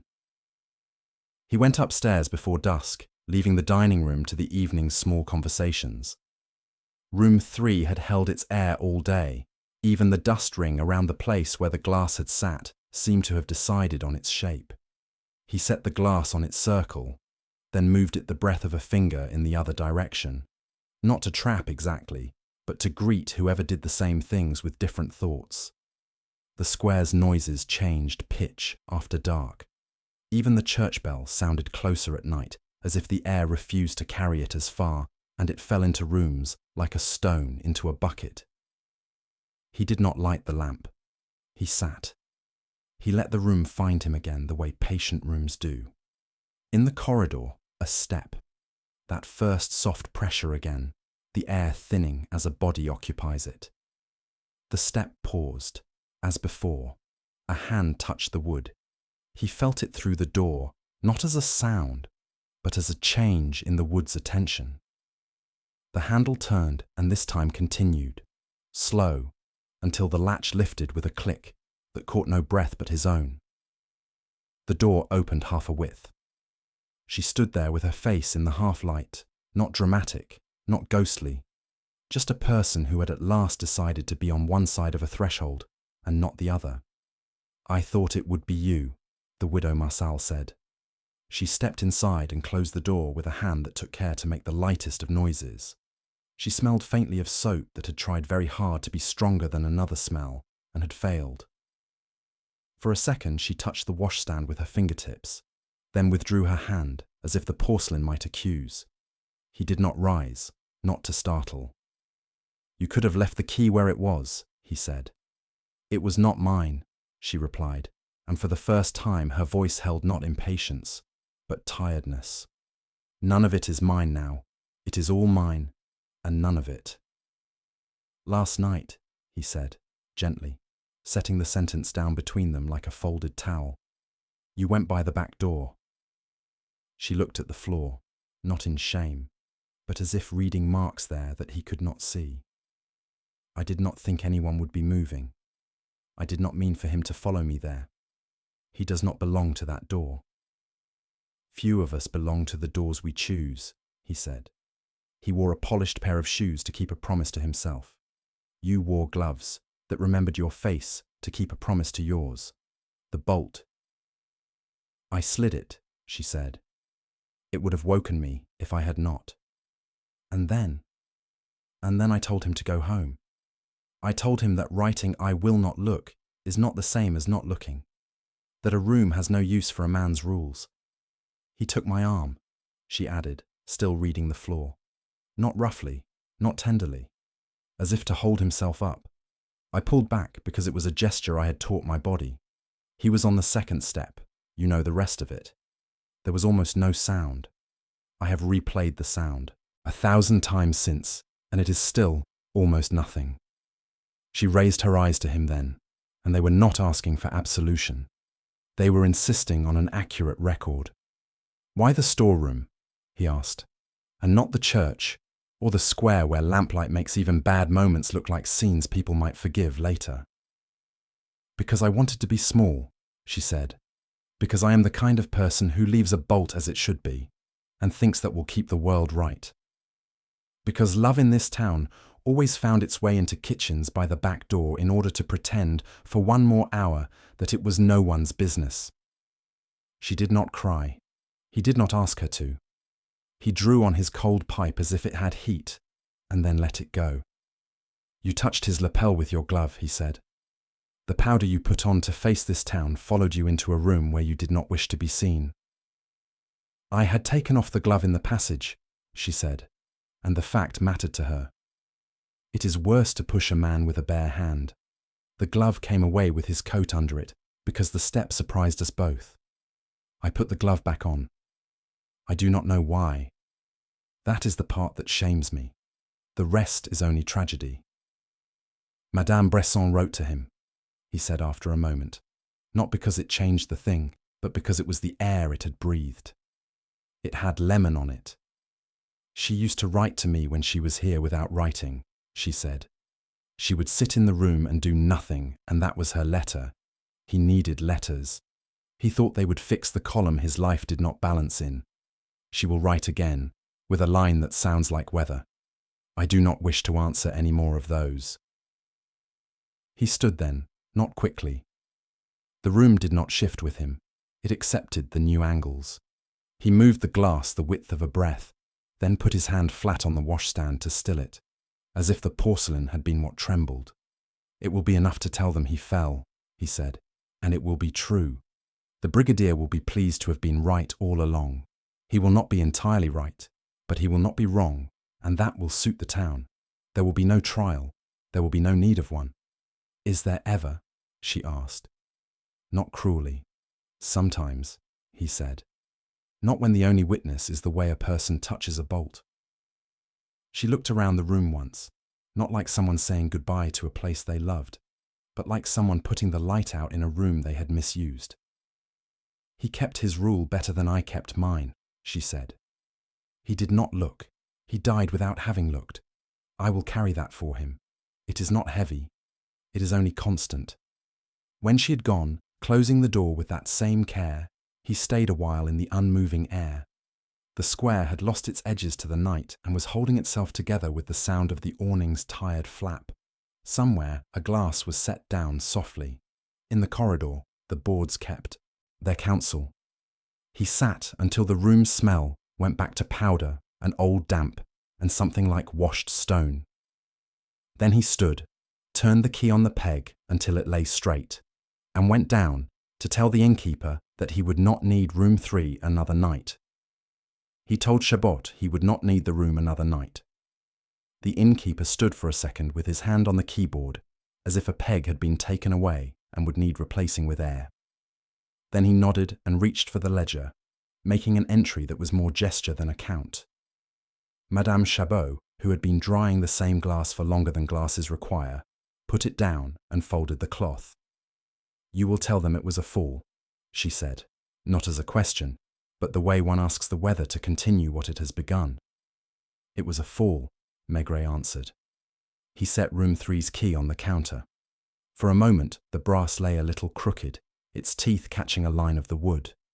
Then his fingers, of their own accord, turned it straight. Madame Chabot noticed the movement and breathed out, very quietly, as if something in the room had settled. The brigadier arrived soon after, hat square on his head, with the briskness of a man who had decided which drawer a thing belonged in, and only needed the label written. He had a paper folded twice, like a letter that did not wish to be read at once. "The doctor says the temple," he reported, tapping his own skull. "A clean blow on the edge of the step. Quick, there will be a note. The mayor will be told." "And the storeroom door?" Maigret asked. "Bolted," the brigadier said, delighted to be able to provide a fact that behaved. "We will ask that the alley be kept clear for a few days. People take to visiting places they should not when something has happened, for bravery." "In that room," Maigret said, "bravery would look like staying away." The brigadier accepted this as wisdom of the Paris type and wrote his note a bit more neatly. He had the air of a man grateful that a day which could have become complicated had chosen not to. When he left, the square breathed again, though not as deeply as on other mornings. He went out with no destination that could be told to anyone. The cafe had become a place where people came to drink their thoughts to a level where they would not spill. Léon had replaced lentils on the chalkboard with soup, which was both more and less specific. The postman stood at the counter with his bag closed and his hand on it. He looked like a man apologizing to leather for what it must carry. When he saw Maigret, he lifted the bag slightly, in a gesture that contained both question and confession. "There will be something from Coulommiers," he said. "There usually is on Fridays, but today the train brought more than flour. I could deliver it, and it would reach no one. I could mark it and send it back, and it would reach everyone." "Do it properly," Maigret said. "The world is full of letters that ought to be returned. Write the word that saves her from writing again without knowing why she is sad." The postman nodded, like a man who had been given permission to perform a kindness with a stamp. "Décédé?" he asked. His voice had the careful shape of someone spelling out a mercy. "If that is the truth the town can carry," Maigret said, "it is a true enough one." He walked to the river and back without thinking of his feet. The seamstress came up toward the square with her basket. She had pinned her hair more carefully than in the morning. The chemist stood in his doorway as if to examine the daylight. The blue tins behind him declared themselves in a line as upright as the day allowed. The bakery's door was propped with a stick, and flour dust made a pale weather of its own on the step. The boy was laughing at a dog inside his sleeve, as if his hand had become a pocket for a secret that needed warmth. He turned into the lane by the church. Widow Marsal's blinds were at half height. She opened the door before he knocked, as if she had been standing at a certain distance that allowed for either decision. Her face had been scrubbed hard. The faint line where powder had once lain had gone. Her hands were empty, and she did not attempt to fill them with an apology. "I have told no one," she said. "You have told the room," he replied, "and that is enough." She kept the door only as wide as necessary. Behind her, a table covered in oilcloth held a basin with a rag rinsed and wrung, and folded to await another task. It was Thursday, dressed as Friday. She had moved her week a day forward, perhaps to reclaim time from a night that had taken it. "I will not come to the inn again," she said. "You will and you won't," he said, without severity. "You will cross the square for milk, and your eyes will run past the door without touching it, and this will be a kind of returning. The rest will be done by the town without your help. What will it say of me?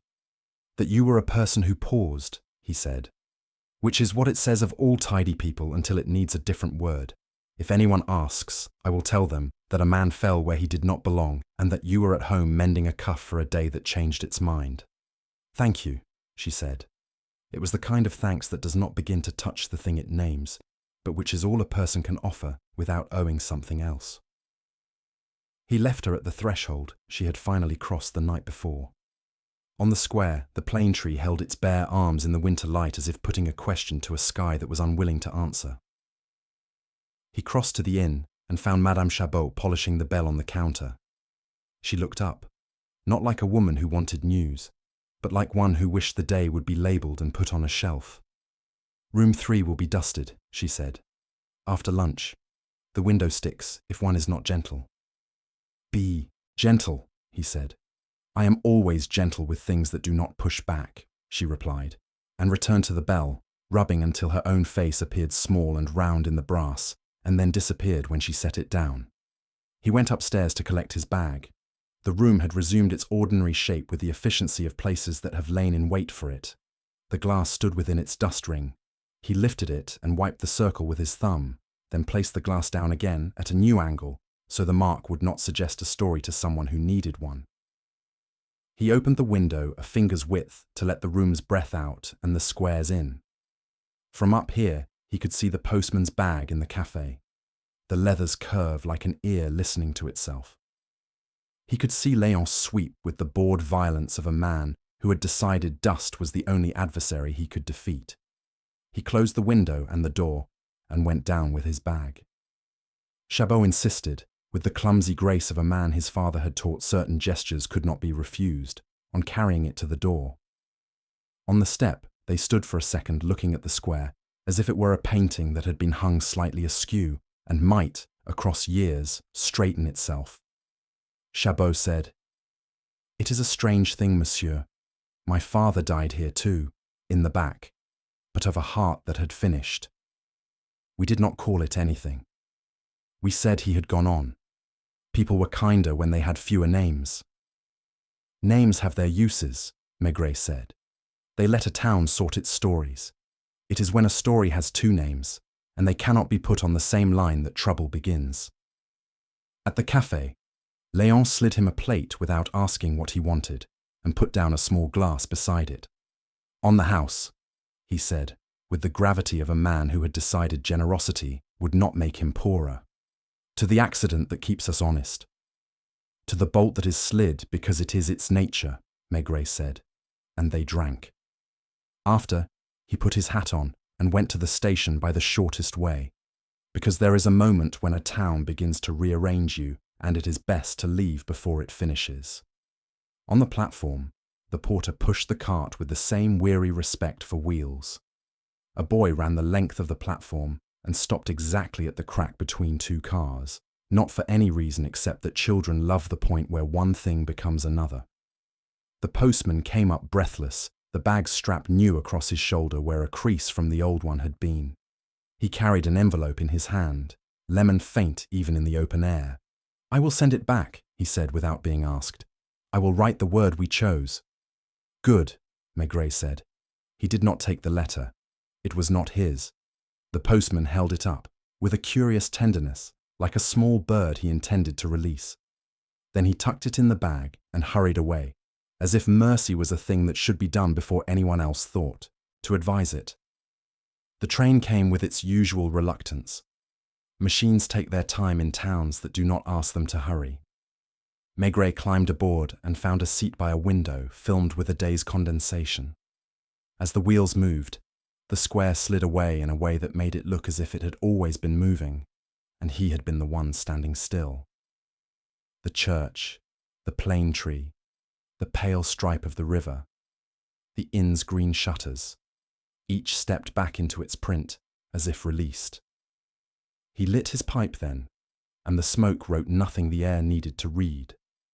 Fields began, then hedges, then that series of stolid houses near the line, where one life could be any other life if seen from a train. He thought of the ledger at the inn, and of the blank line it would carry that no one would write, but everyone would remember.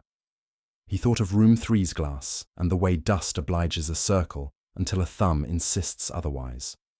He thought of the widow Marsal's careful voice saying, "I put the glove back on," as if naming the smallest motions could make time see what it had done. He did not compose a report in his head. He kept no appetite for such compositions when the work was finished. He would say what was needful at the quay, a provincial town, a fall, a bolt set out of habit, a life that had been kept in columns until it tipped at the edge of a step. If Janvier or Lucas asked him whether there had been anything more, he would shrug and say the usual. People looking for a place to place themselves. He might say, if pressed, that the tidy ones suffer longer, because tidiness requires a person to count their griefs as if they were forks. Rain met the train halfway to Paris and rode with it. He watched it bead and slip, and in the brief mirrors that the drops made he saw the small faces of the town reduced to simple shapes. A cup, a key, a hand touching wood, a door that had opened the correct number of times. When he closed his eyes, the square continued without him. Someone would set a chair back under the awning. Someone would decide that soup was only soup and eat it. On Thursdays, powder would be applied. On Fridays, letters would be sent back the way they had come. The window in room 3 would stick and be persuaded, gently. He tapped ash into the little metal tray and let the pipe rest. He felt the pleasant ache in his shoulders that comes with work done without spectacle. He would be home before supper if the rain did not slow anything important. Madame Maigret would have kept something hot in the pot, with the confidence of women who know that trains, like men, arrive eventually. He smiled at the thought and closed his eyes. Not to sleep exactly, but to let the town fold itself up and put itself away in the drawer where towns like it went, to be taken out only when another place with another plane tree and another bolt asked to be compared. When he opened them again, the edges of Paris had begun, the soot, the bridges, the sense of rooms stacked on rooms. He pressed his thumb against the condensation on the glass and drew a small circle without meaning to, then wiped it away so it would not suggest a story to anyone who might follow his seat with their own. He reached the quay before noon, the sky over the river, a uniform grey that made the water look thick. The concierge nodded him in with the absent-minded respect due to a man who, when he came back, had always come back with something finished. In his office, the radiator made a noise like a pot remembering to simmer. He hung his coat, shook a few drops from the brim of his hat into the sink, and let the familiar smell of tobacco and paper take the edge off the town he had brought with him. Janvier put his head round the door and looked at him the way younger men do when they want to be told a case has been a case. "Anything?" he asked. "A fall," Maigret said, sitting. He did not elaborate. On the blotter he wrote the town's name, and beneath it, the word the brigadier would prefer, then added the line about the edge of a step, a blow to the temple, the bolt drawn as habit draws a breath. He balanced the sheet on his palm for a moment, as if testing whether it would hold the weight of a life without buckling, then signed it and left it in the tray. "That all?" Janvier said, half grinning, half hopeful to be contradicted. "That's enough," Maigret replied. "For them." Lucas came past to say that a man was waiting about a burglary in the Rue des Ursulines, and that the man had the look of someone who wanted his furniture back as much as he wanted the thief. Maigret nodded and said he would be along later. The world had a way of placing itself in his day, whether or not he had invited it. The telephone rang with a dry hiss. It was the brigadier, his voice formal, relieved. "A letter was returned this morning to Coulommiers marked in the manner you suggested," he reported, as if this too could be a line in a ledger. "The widow Marsal is to be left in peace. The mayor agrees. He is grateful to avoid words that make the square noisier." "Good," Maigret said. He did not stay to hear the brigadier's careful appreciation of standards met and paperwork properly filed. He said good again and put the receiver down. It rained on the way home, a steady, ordinary rain that washed Paris the way a tide covers stones. Madame Maigret had set the table for two with her usual quiet pride. A pot kept warm on the back burner against the possibility that the train had decided to remind everyone of its independence. She looked him over with the expert eye she brought to his returns and decided he had not brought back anything that would spoil a meal. "You caught a cold," she observed, touching a finger to the side of his neck where the scarf had failed him. "I caught a town," he said, sitting. "It will let go in a day or two." "Was there an inn?" she asked. She had read the letter at breakfast. She knew the name of the place and the kind of people who lived in such names. "There was an inn with no guests," he said, "and then it had one." She ladled stew. "And a murderer?" He picked up his spoon, then set it down. "Number A widow, a man who wrote 'I will not look' to keep his legs from walking the wrong way, and a bolt that would not let her sleep if left loose." He fell. She took this in the way she took most of his work. Not as a story to be enjoyed or recounted over coffee, but as a piece of the world she did not need to adjust her house for. "You should put your shoes by the stove," she said after a moment. "They have seen worse weather than this, and need not prove anything." After supper, with the radio low and the lamps making their small islands in the room, he tamped his pipe and did not light it. It sat in his hand like a piece of wood that had once been a thing and was content to be a thing again. He thought, not in sentences, but in the simple pictures that remained. A brass key turned straight on a peg, a glass set down in its circle and then moved to break the story the circle wished to tell, a blue tin tapping against a basket, a hand sliding a bolt because hands like that cannot do otherwise. It was not melancholy, It was the recognition that most lives, given the choice, will settle again, as the room at the inn had settled after he closed its door. The next morning at the quay, a small parcel sat among the correspondence, redirected twice, its label written in a municipal hand that had been taught to be legible more than gracious. Inside was a tin with a blue label, the chemist's brand, wrapped in newspaper, and a note with 2 lines in the brigadier's careful script. Found on the step by the alley. Perhaps yours. He set the tin on the corner of his desk and watched how quickly it learned its place among pencils and paper clips. He did not open it. He put the note in the drawer with other notes that meant nothing to anyone except the person who had put them there. He had work he did not mind. A man who had convinced himself he had lost his furniture when it was only his wife who had left. A boy who had taken a bicycle to impress another boy. A woman who could not bring herself to say that what she wanted was not to be lonely, but to be seen being lonely. He did those things with the ease that came from knowing which kind of silence to bring into which room. From the town, there were small echoes, the kind that arrive without making themselves important. A postcard from Chabot, with a picture of the church, taken on a day sunnier than any Maigret had known there. Room 3, window unstuck. Commercial traveller stayed last night. Paid in cash. My wife sends her compliments. The chemist's account settled itself into the ledgers he did not see. Léon wrote nothing, but he imagined the chalkboard said soup with a sureness it had not had the day before. The baker's boy would grow into boots that did not sing as loudly, and one day he would forget the first morning he slid a bolt and thought it made him a man. The seamstress would wrinkle her nose at a stain and make it go away. The sacristan would cough and count the tiles, and somewhere on a Friday a lemon-scented letter would be placed back into a bag with the word that would keep a woman from writing yet another weather report to a man who no longer needed forecasts.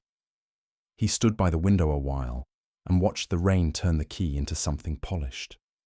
On a bench, 2 clerks shared a newspaper under an umbrella held with the skill of people who do not like to get wet but have resigned themselves to it anyway. Across the river, a boat moved with the stubborn grace of heavy things that have decided to continue. He lit his pipe at last, and the smoke made its uncertain ribbon toward the ceiling, where it found a path and learned it. Janvier came back for the file on the bicycle with the eagerness of someone who had not yet learned to be tired by ordinary sins.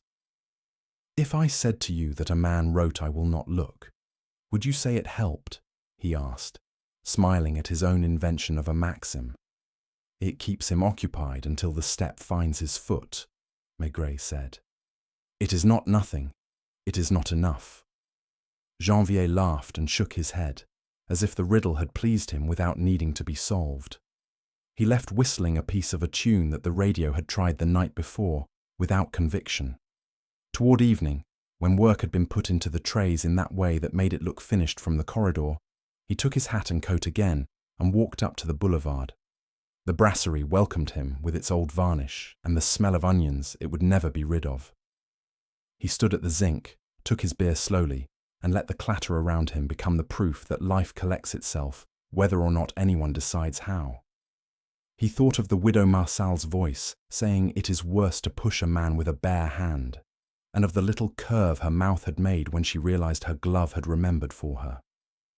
He wondered whether she would move at all, or whether she would cross the square as she always had and be, as all tidy people are, forgiven by time, with a slowness that feels like punishment and is only time.